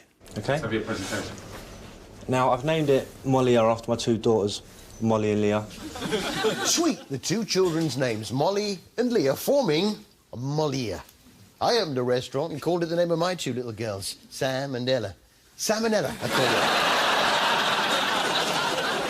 Folded after 2 weeks. So, what sort of food is Aaron planning to serve at the new restaurant? It's all about British and Italian. Yeah. So the food's British with Italian twist, and it's a country pub with a Tuscan twist. Yeah. Yeah, it's British with an Italian twist. So let's have a look at the menu. Here we are, we've got it here. There's roast beef with Yorkshire pud, with a sprinkling of parmesan on it. There's chicken nuggets, carbonara. Rather nice. And there's, this one, layer of sausages, layer of batter, layer of sausages, layer of batter. That's toad in the hole lasagna, right? And then, of course, my favourite, mustati cheese. That's the menu sorted, but they need staff. And Aaron and his girlfriend, Nikki, have one main requirement of anyone hoping to work for them. We want people that are really passionate about food. Yeah. That are really, you know, interested and want to... We want passionate people. We want to build, like, a family unit thing going on. So we kind of, you know... We need loads of passion. We need we need lots of passion. Yeah. You've got to be passionate about food. Do you like food, Beth? I do, yeah. What's your favourite food? Pizza, I Pizza, think. yeah. And chips. Pizza and chips, yeah. That's British with an Italian twist. You're hired. I felt sorry for poor Nikki. She was having to work in the restaurant and look after the kids. But I do think she was expecting rather a lot of daughter Molly. Look at all that washing that needs to be done. Look at Sorry, all Mum. I'm only 2.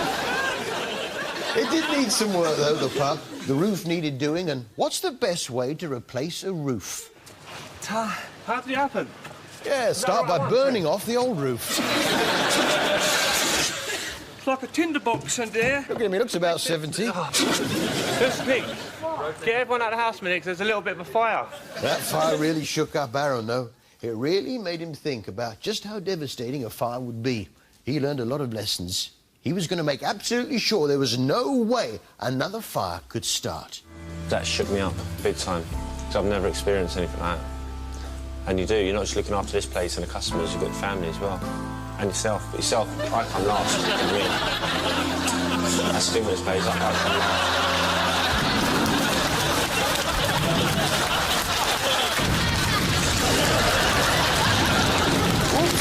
Sorry, Mum. Hi, Harry. It's Aaron from Jamie Chef. A time for this week's occasional poetry competition and a very short but powerful poem on Wild at Heart. Now, let's transfer him to the animal pen. We'll leave this fella for 24 hours and see what we're dealing with then. Very moving. And by the way, I've got that dish you wanted. It's your favourite. It's British with an Italian twist. Moustache cheese. Thanks, Aaron. Mmm, yum, yum. And now I present a toilet doing a wee. Of course not. This was Kelly Osbourne turning Japanese, in which Sharon and Ozzy's little girl finally gets her own show. Her mission was to go to Japan and learn all about the culture. What I don't understand is they can say L and they can say R, but they switch it every time. Like, they call me Kerry. That's because they all think you're Kerry Katona.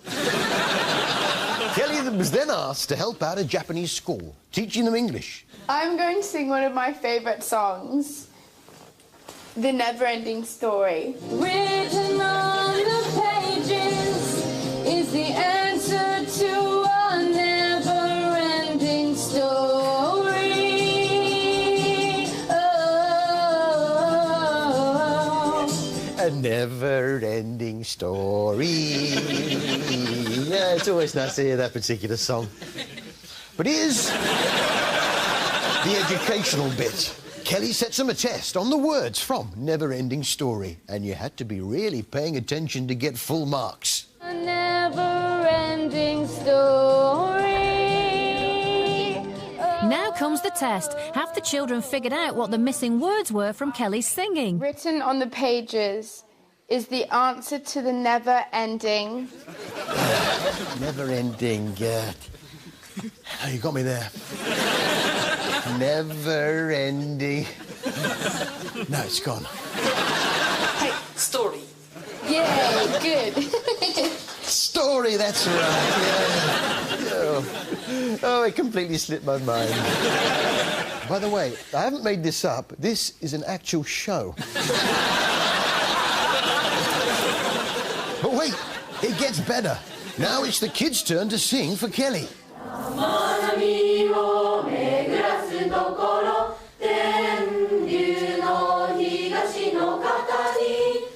Oh, that's nice, but what are they saying? Well, let's have a look at it with subtitles.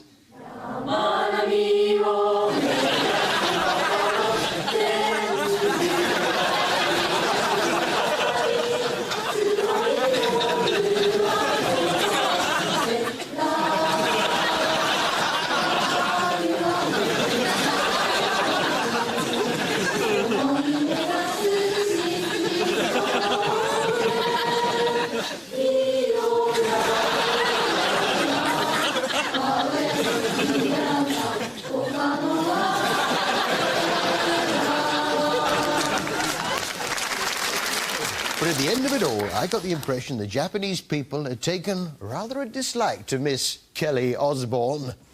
This is... Hey, put her in the microwave. And cooked her. I wouldn't like being in here if I was a dog.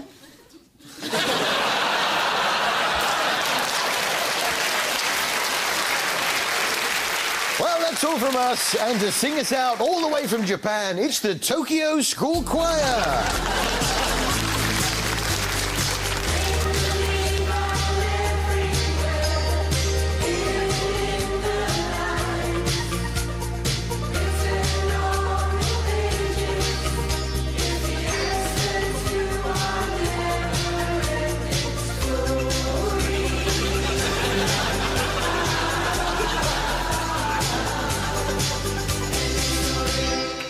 Say in Japan, Matarai Shune.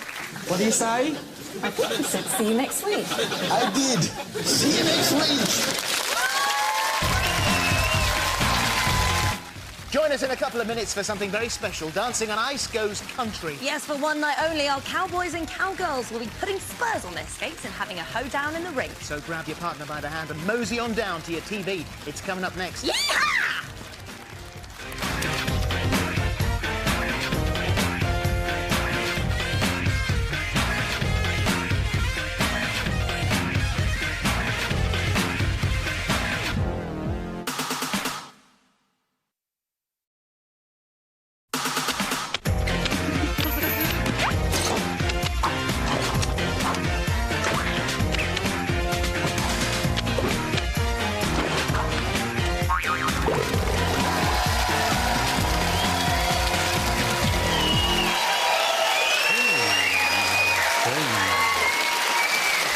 Welcome to TV Burp. Britney Spears celebrates that new haircut. Pat wins light switch shootout on EastEnders. Thanks for wasting my time. Oh, no. And rattly wine on Coronation Street.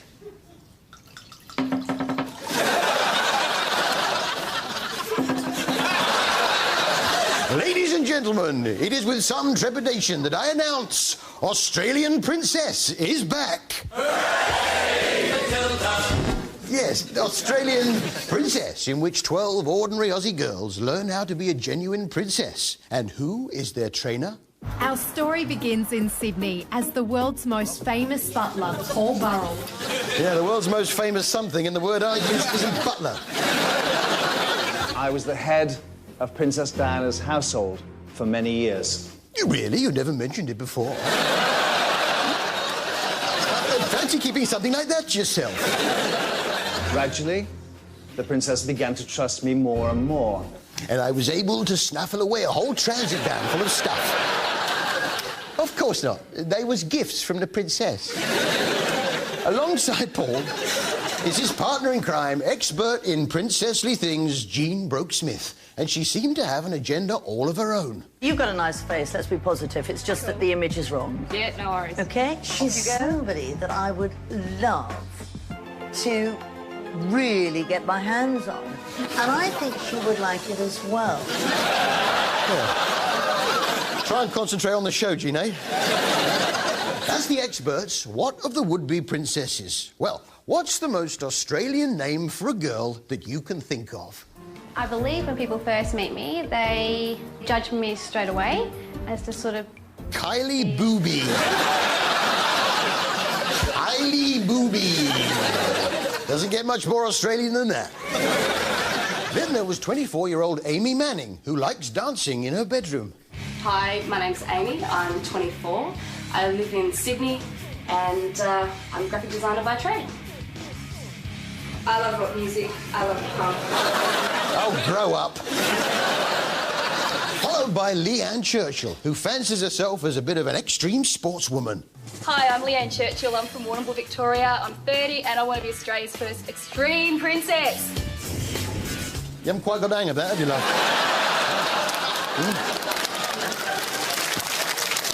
It's the usual thing. They're set tasks and get voted off. The task this week was a rowing competition. I don't make them up. And Paul and Jean were joined by Fergie's sister, And all three of them gave us a song. It's magic. Oh, would you believe that it's magic?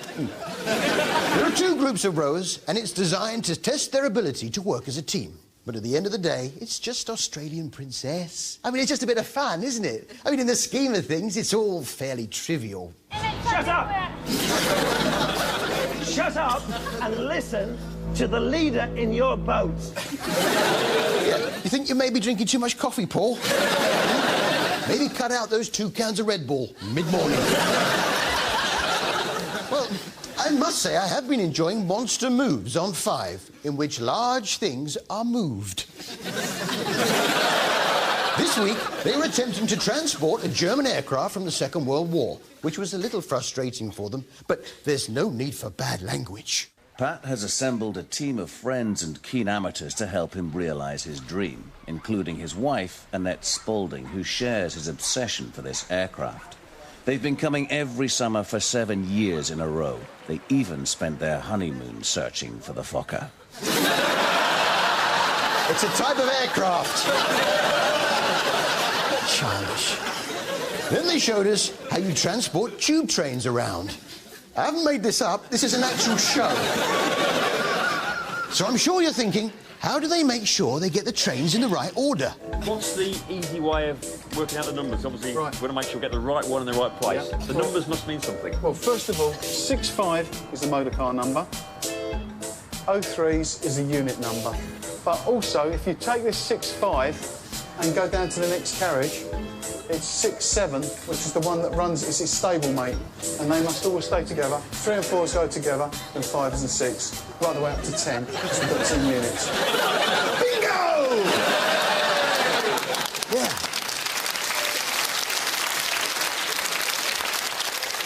We use a 5-digit numbering system. What could be simpler? There's number 6, and I believe that's the 7th unit up there, which is 10s. So the first one down will be 6-5, then 6, no, yeah, 6-5, then 6-7, and then 7s, 9, 8, 7, let's try again, get it right. 6-5, 705, 6-7, 705, 6-8, 6-5, 08, and 6-7. Surely, as long as you've got the engine on the front, what does it matter? Now, have you ever wondered what a robbery in a joke factory would look like?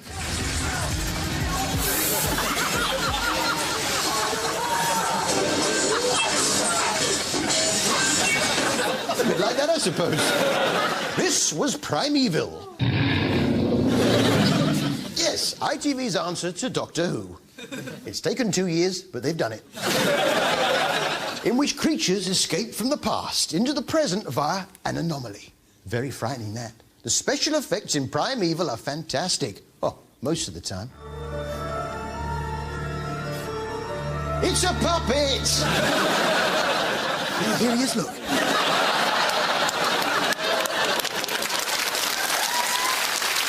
Yeah. You all right there? Spit the dinosaur. Which brings us to our expert of the week from Britain's worst weather on Channel 4. TV expert of the week. A whiteout is where the air becomes full of snow swirling around, and all you end up with is a sort of whiteness.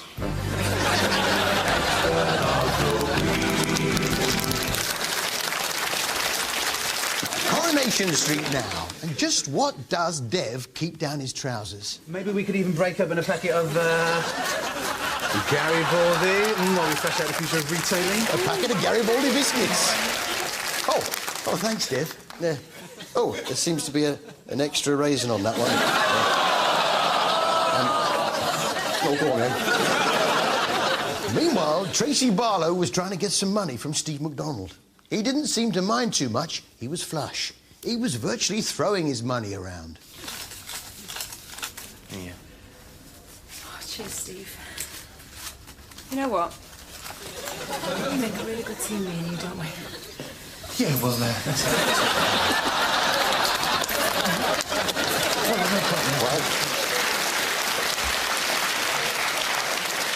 10 quid's 10 quid. And when I've saved up 1,000, I'll be able to leave my wife. Now, you're probably like me. When you're bored, you hook up the dog to the sofa and go chariot racing. You can't do it every day now. We all do it. Dog sofa chariot racing. It's actually been considered for the Olympics. On your marks. Get set.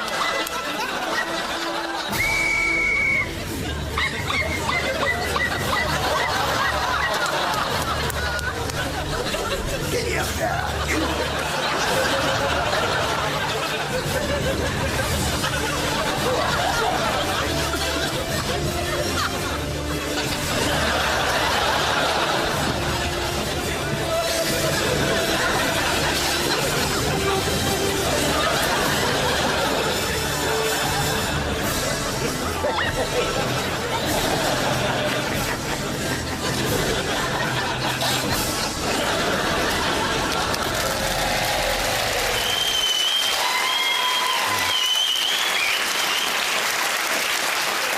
Staying with Corrie for a mo, Kirk had bought Fizz a most unusual gift, an ant farm. It's a load of ants in a box. I've never seen anything so boring in my life. Oh, so you haven't been watching Wag's Boutique, then? But oh dear, one of the boutiques has been vandalised. They smashed the main door in, whether it was done with a sledgehammer or something bigger, but smashed through there. Quite an impact, though, because the glass goes right back to the back wall. I honestly think it's because somebody's watched the programme and they don't like us as a team. They hate us. Sorry about that, girls, but it had to be done. Well, there was an awkward moment on EastEnders this week when young Ben started to ask some difficult questions about why people watch EastEnders. Why? For fun, for entertainment. Really?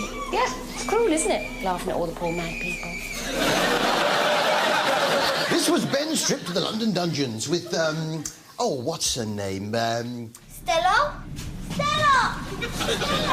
Stella! Stella! Stella! Stella! Stella! Stella! Jean, that's right.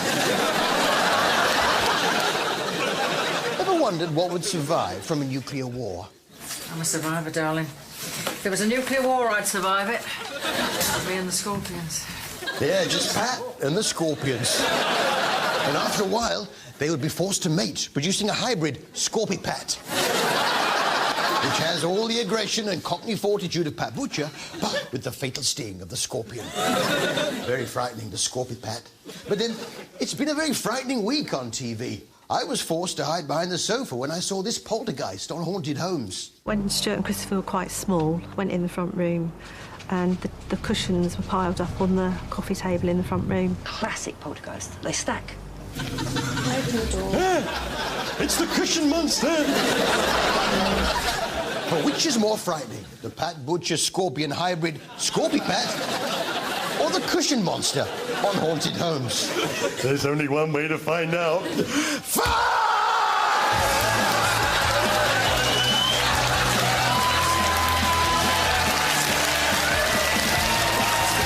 See you after the break. Go on, Pat. In there.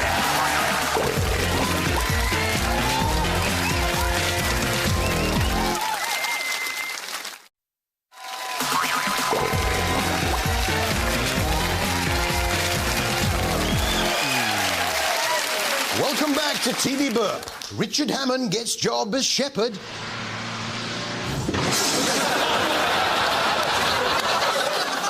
Elton John announces new tour.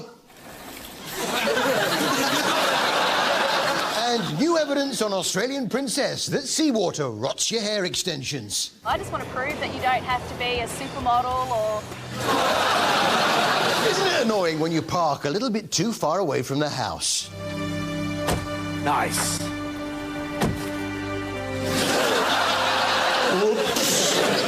Yes, Inspector Moore's spin-off Lewis is back, where the baddie this week was a certain Mr. Platt, who was in a wheelchair, which is tough enough, but even worse when you live in a house with a sloping floor.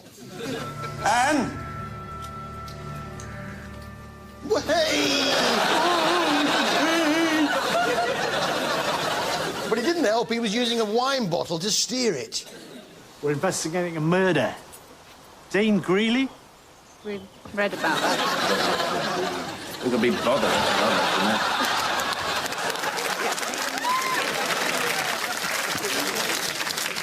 He had quite a temper on him, this Mr. Platt. Maybe he was upset that the house was a bit of a mess and needed to tidy up. Do you want me to clean the study, Mr. Platt? No. Sorry? No! Not now! Oh, all right, there's no need for that, is there? I think I might phone him up and tell him to calm down.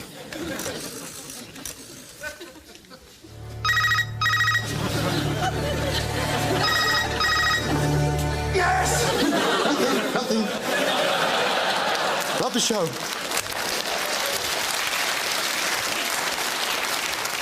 It was quite a long show, this. 2 hours. Do you ever get that thing when at the end of the show, the final shot sums up exactly how you feel?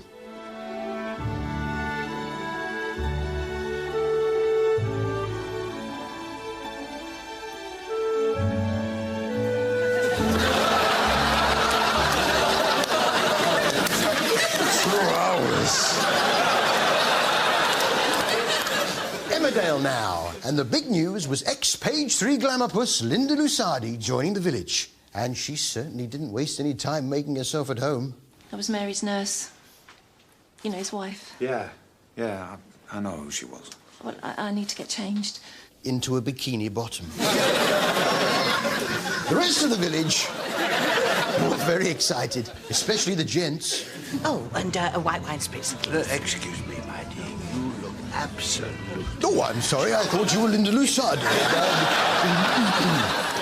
Elsewhere, plans were at last underway for Tom King's funeral. I am here now, and I will bury your father, or have him cremated if I decide to, in my way. I didn't know there were different ways of doing a cremation. Then I looked into it further. I've got the leaflet here, look, Emmerdale Undertakers. Let's have a look at some of the cremations. Well, there's a standard cremation, burnt in a wooden box. There's the Woolpack cremation. The coffin is packed with high explosives and a light aircraft gets crashed into it. Then there's the Bernard Matthews special. The body is flung onto a heap of 140,000 burning turkeys. Beautiful. Which brings us to our TV highlight of the week from Sleep Clinic. TV highlight of the week.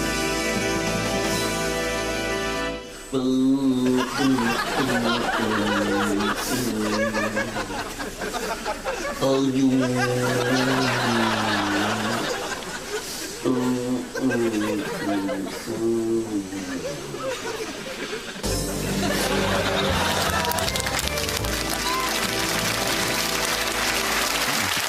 Remember the farm of fussy eaters I was telling you about a couple of weeks ago? No! All right, hold on. There's a copycat show, Freaky Eaters Addicted to Chips, on BBC Three. Yes, chips. It tells the story of Sarah, who ever since she was 3 years old has only eaten bread and chips. Her poor mum and dad were at their wits' end. They tried all sorts of things to try and get her back onto a regular diet. I've tried loads of things over the years. Cut a parsnip up to look like a chip. Just various things. You just try and sneak into her diet to see if she notices it and she picks up on it straight away. Disguise a parsnip as a chip. Nice one. Paint a carrot yellow. Get a packet of runner beans and write on it, chips. Maybe what you should do is stop buying chips. Stop buying chips and heating up oil and cooking chips. On this show, we were introduced to nutritionist Natalie, who discovers Sarah's a little anemic and needs some iron. I could do with some iron, actually. I wonder what the best foods are to get it from. To get 40 milligrams of iron into your diet, you could eat 1 14-ounce steak, 3.5 servings of spinach, or if you really want to push the boat out, 64 pints of Guinness.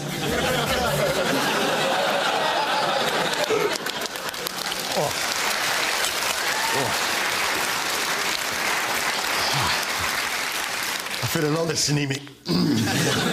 Problem is, after all that booze, I fancy some chips. Sarah is set a task at the top of the show. As an incentive to change, Benjamin and Natalie are setting Sarah a challenge. In a month's time, she'll have to try something she's never done before. Go to a restaurant with Darren and order something other than chips. Yeah, go to a restaurant with Darren and not order chips. So, a month later, let's see how she gets on. The climax of the show. Drum roll, please. Can I have just...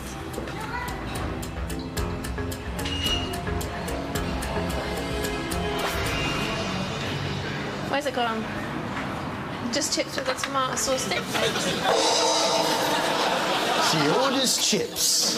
It's a great show, that, yeah. Really worthwhile. Take someone who just eats chips and transform her completely into someone who just eats chips. Nick Baker's Weird Creatures now. And this week, Nick was searching for the star-nosed mole of Canada. And, as usual, he starts his journey in the Natural History Museum, where he finds out they're a relation of the shrew. I must say, I do think it's very good of Sir Trevor MacDonald to lend them the top of his head to display their shrew on. It's got this long little snout. Good evening, and here is the news. From the Natural History Museum to Canada, to try and attract his mole. He needs some bait, so he pays a visit to Manny's live bait store and meets some leeches. Look at that. These aren't are these bloodsuckers, or are these eat snails and other Yes, they eat snails, frogs, what you call ducks, geese, anything that basically lives in a pond. Leeches eat ducks and geese. Oh, they work in gangs. 2 of them grab a leg each, pull them under the water. Another 4 leeches pluck the feathers off it. The further 2 prepare the orange sauce. The good news is Nick actually catches his mole. There he is. Oh, that's great. Look at that. That is the most peculiar thing. There's a mole in my bucket, Nick Baker, Nick Baker. There's a mole in my bucket, Nick Baker, a mole. This was the last in Nick Baker's series, and I'm really going to miss him. Said you were leaving, someone swept your heart away, and from the look upon your face, I'd say it's true. Tell me, how am I supposed to live without you? After I've been loving you so long, how am I supposed to live without you? How am I supposed to carry on when all that I've been living for is gone?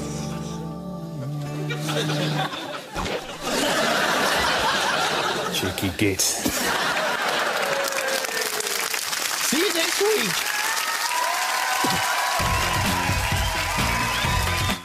Coming up next, it's Dancing on Ice. World skating champions Torvill and Dean will be premiering an exclusive brand new routine. When they'll be performing with Brit Award winners Take That, who'll be singing live in this studio. The screaming will be unbelievable. And that's just from Holly. Dancing on Ice next.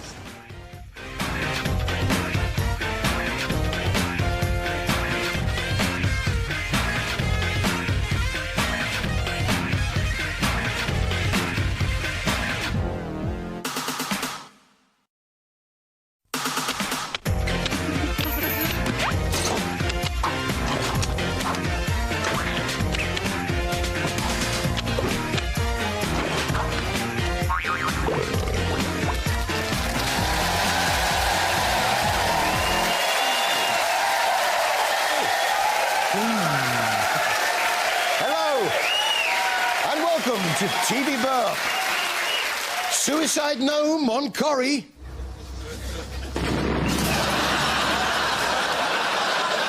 Microwave toilet on Lewis.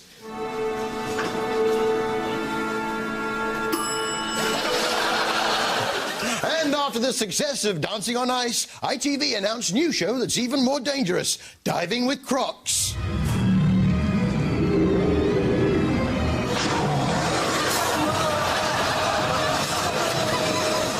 Well, there was a shocking high-speed accident on Albert Square this week. If you're of a nervous disposition, look away now. You can stick your job, and you can stick your car, but I think with the law, Oh, nasty. A number of tops ruined, several thongs rendered virtually useless, with nearly 6 squid's worth of damage.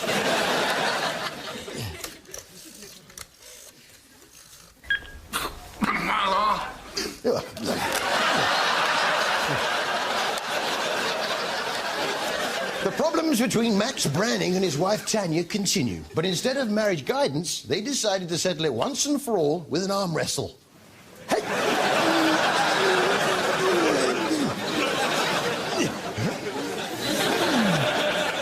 Max's arrival for Tanya's affections in the shape of Sean Slater, and it all came to a head in the Queen Vic. Yeah, to me that just don't seem fair somehow. No? Can't go sense is more like I'm warning you. Don't leave us alone. What are you going to do? Look, stop it, the pair of you. Everything all right? Yeah, it's fine. It feels nothing. What is this, Baldies Unite? Yeah! Baldies Unite! Okay, can I have a go? That's it, Duncan. You straight up. Let me have a go, Harry. That's it, our man. Baldies Unite! Baldies Unite! Meanwhile, Tanya was round at Stacey's for saucy underwear. Yes, there was a party. There was food provided. What's on the menu? Right, girls, here we go. Cheese and tomato, cheese and pineapple, cheese and mushroom. Got anything less cheesy? Who are you expecting? Dave Nunley or Freaky Eaters, cheese addicts? Yes, Freaky Eaters this week told the story of Dave Nunley, who was addicted to cheese. Cheese. And crisps. Crisps.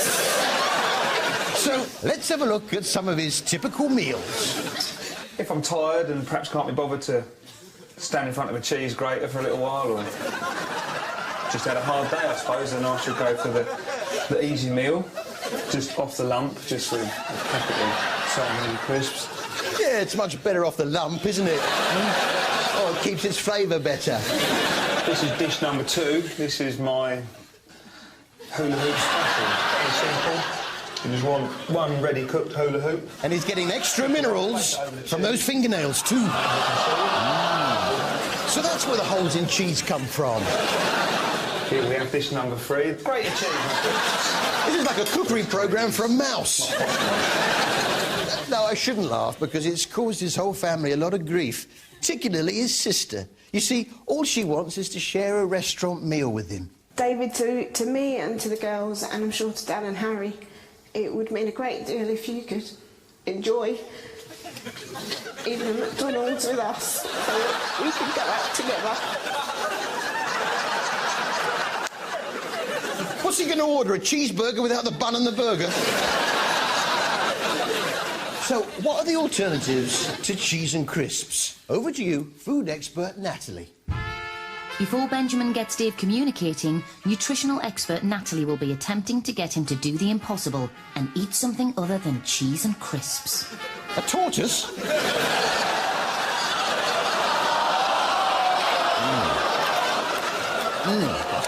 It's lovely, that. Oh, that's not bad, that. And they're very easy to catch. So it's the usual thing. Dave has set a challenge. Your challenge, your goal for the end of this process is that after 4 weeks, you're going to be able to sit down with your family and share a hot meal. So, how's he get on? Dave has got hot chicken on his plate.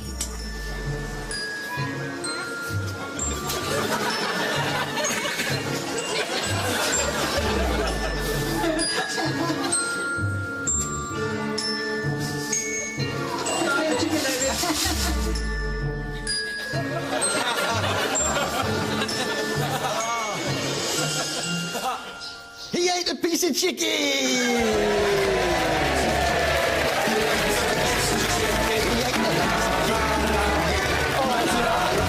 Enough. What's the most unusual guest you've had round this week? At 2:43 p.m, the tornado called at Martin's house. And said, "Can I have my ball back, please?" Of course not. Worst weather, storms. And for most of this show, presenter and weather expert Nick Middleton hung out in a wind tunnel. Let's try some leaves again. These should shoot straight out. Shouldn't you be at work?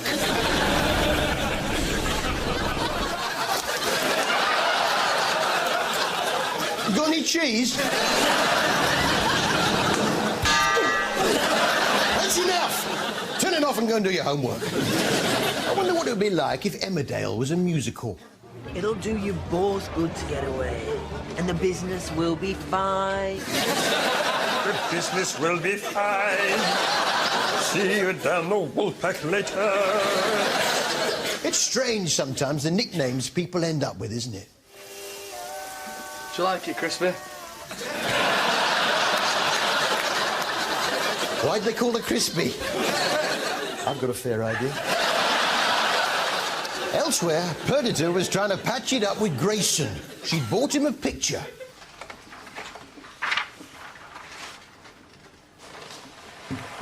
What's this?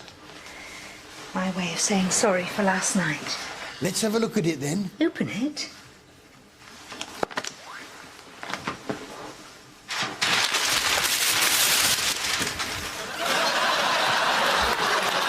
I want one. Which brings us to our TV High Voice of the Week. TV High Voice of the Week. What do you think you're doing, you opportunistic screecher? I'm not paying you.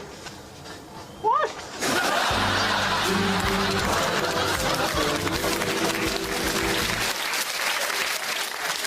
So true to life, though, aren't they, the TV dramas? Just like life. Just when you think there's no way anything could go wrong, it does. Yeah. You're on your balcony, you get knocked off by someone upsetting down the flats. Could happen to anyone. This was, of course, Casualty, where someone is hurt every week and treated for it. And if you're a regular viewer of Casualty, you were probably as interested as I was to hear the origin of Ab's nickname. Abs, short for Absbestos. Yes. I always thought it was short for Ab sailing down a building and killing someone. Silly thing. She wasn't killed, actually, but very nearly, and her poor son was beside himself. I think you'll find it belongs to the council. Actually, yes. Yes.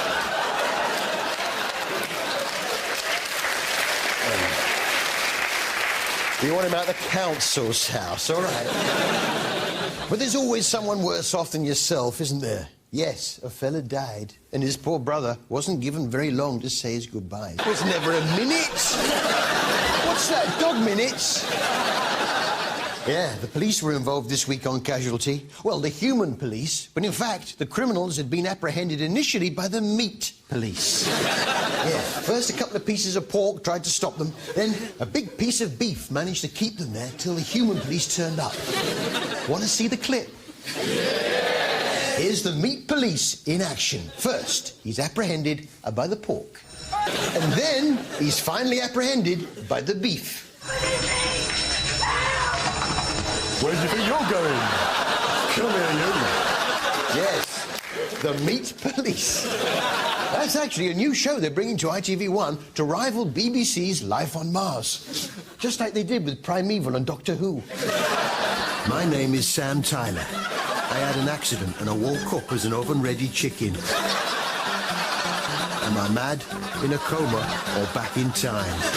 Whatever happened, it's like I landed on a different planet. Now maybe, if I can work out the reason, I can get home.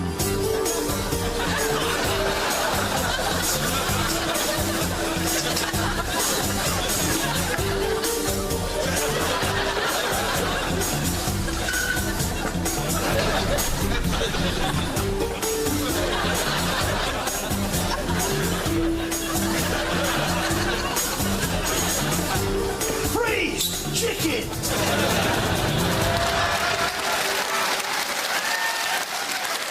But which is better, Mars or meat? There's only one way to find out.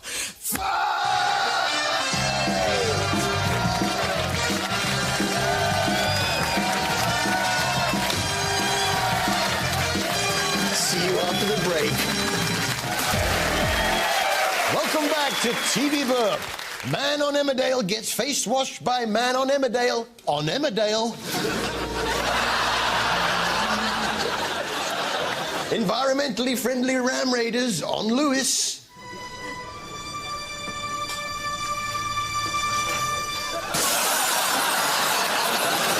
And we find out why Paul Burrell walks that way. Yes, you iron underwear. You know when you've got an overdue video of blockbusters, they can turn nasty.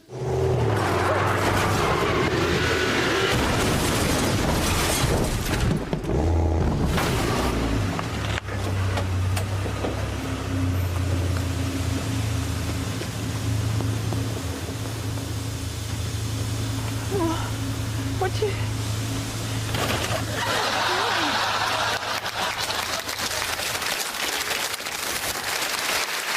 Of course not. This was the bill, and for a moment this week, it seemed like they were trying to sell me something. Davina, it's getting very difficult to believe anything you tell us. Look, he gave me this first of all, and then he gave me this. And I said to him that I didn't want them, but he insisted. Last piece of jewellery he gave me was this. I thought I'd tuned into the shopping channel. Davina, it's getting very difficult to believe anything you tell us. He gave me this first of all, and then he gave me this. And I said to him that I didn't want them, but he insisted. This piece of jewellery he gave me was this. Yeah, I'll have the ring, please. And my Chop-O-Matic hasn't turned up since before Christmas. Yeah. And how much are your Giorgio Zambelli handbags? What did you buy it for? £100? Is that all? For a Giorgio Zambelli handbag? I'll take 4. June Ackland was heading for retirement, so maybe she's demob happy, but she did seem in a rather childish mood. When I left you last night, I saw the DAC and the superintendent. They were kissing. Superintendent and the DAC, K-I-S-S-I-N-G. That's not all. That's not all. I saw them kissing in the swimming pool. He took her to a sweet shop, bought a bubble gum, and when she wasn't looking, he stuck it up her butt. Oh, grow up. Which brings us to our TV highlight of the week. TV highlight of the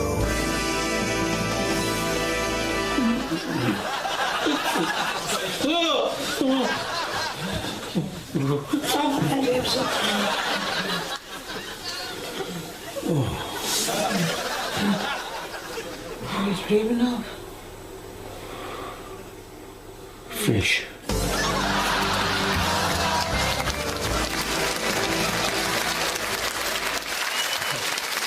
Remember the 70s?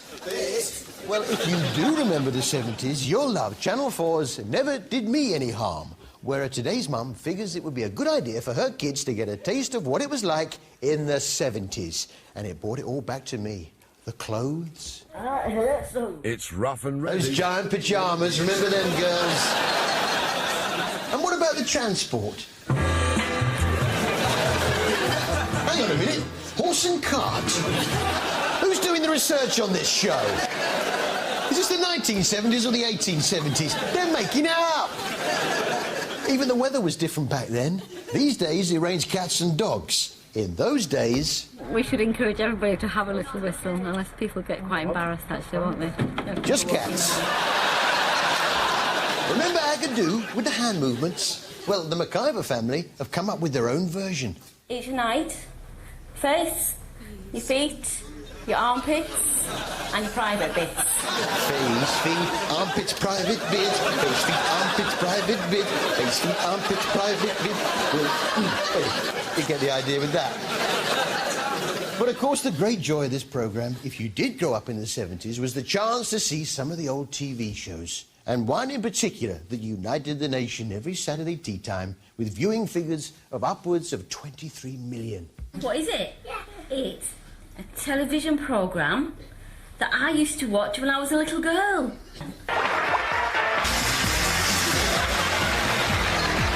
Hi, guys and gals, and welcome to Television Burp. We're professionals now. And isn't it strange when you mistake a wine goblet for a microphone? Holland Street, move it! Go on, Mr. Cowley, over. It's a wine goblet, Cowley. Have you read the papers?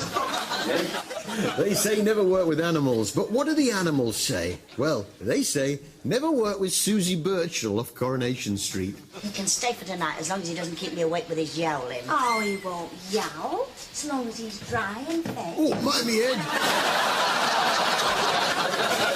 Which brings us to our TV highlight of the week.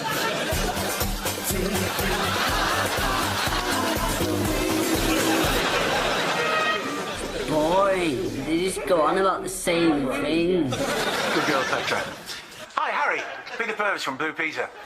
Have you noticed how the test card girl looks just like that Jenny Hanley off Magpie? Thanks, Peter. But which is better, Jenny Handley or the test card girl? There's only one way to find out. Fight! Come on, you don't like it? Well, it does seem very dated and slow, doesn't it?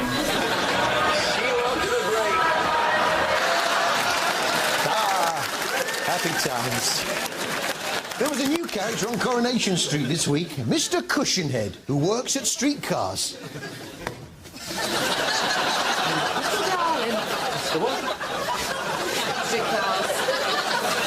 Yeah, the great advantage of a driver with a cushion head, you don't need an airbag in the car. Meanwhile, Jason was really getting the hang of this parenting lark. Go to sleep, my baby. Close your pretty eyes. It's time for little Holly to go to bye-bye. Sweet. Jason's Book of Nursery Rhymes, yeah. I'll play there, though. There it is. Let's have a look, see what we got. We got is that one there, obviously. Go to sleep, baby. Close your pretty eyes. So on. Then my favourite, it's another one he's done. Rock-a-bye, baby, the pram. I just plastered these walls. They go down the Rovers. When the electric drill is on, baby wakes up, I'll never get the calf finished. Yeah, it's nice.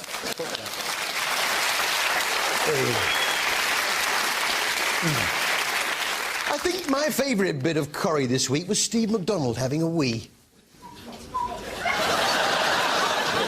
Always nice to see. But the big story was the discovery of an unexploded German bomb. Go on. Oh, my... It can't be. What?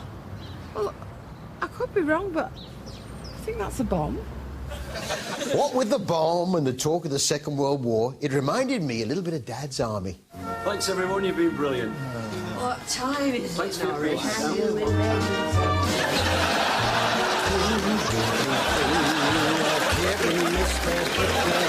If you think we're on the run, we are the boys who will stop your little games. We are the boys. Well, that's pretty much... Mr. Hill?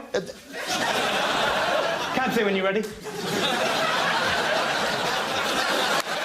Right, well, that's all from us here. And to sing us out, it's the McIver family from Never Did Me Any Harm.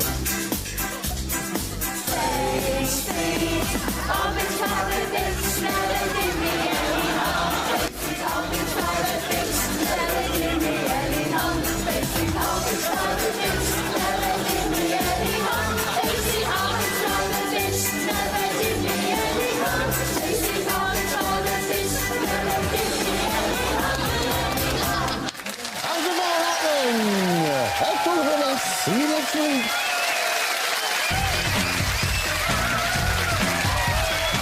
Coming up next, it's Dancing on Ice. In a desperate bid to make it through to next week's semi-final, our famous 5 remaining stars will not only be taking to the ice, but they'll be taking one of these with them. Oh, yes. That's coming up. Coming up next.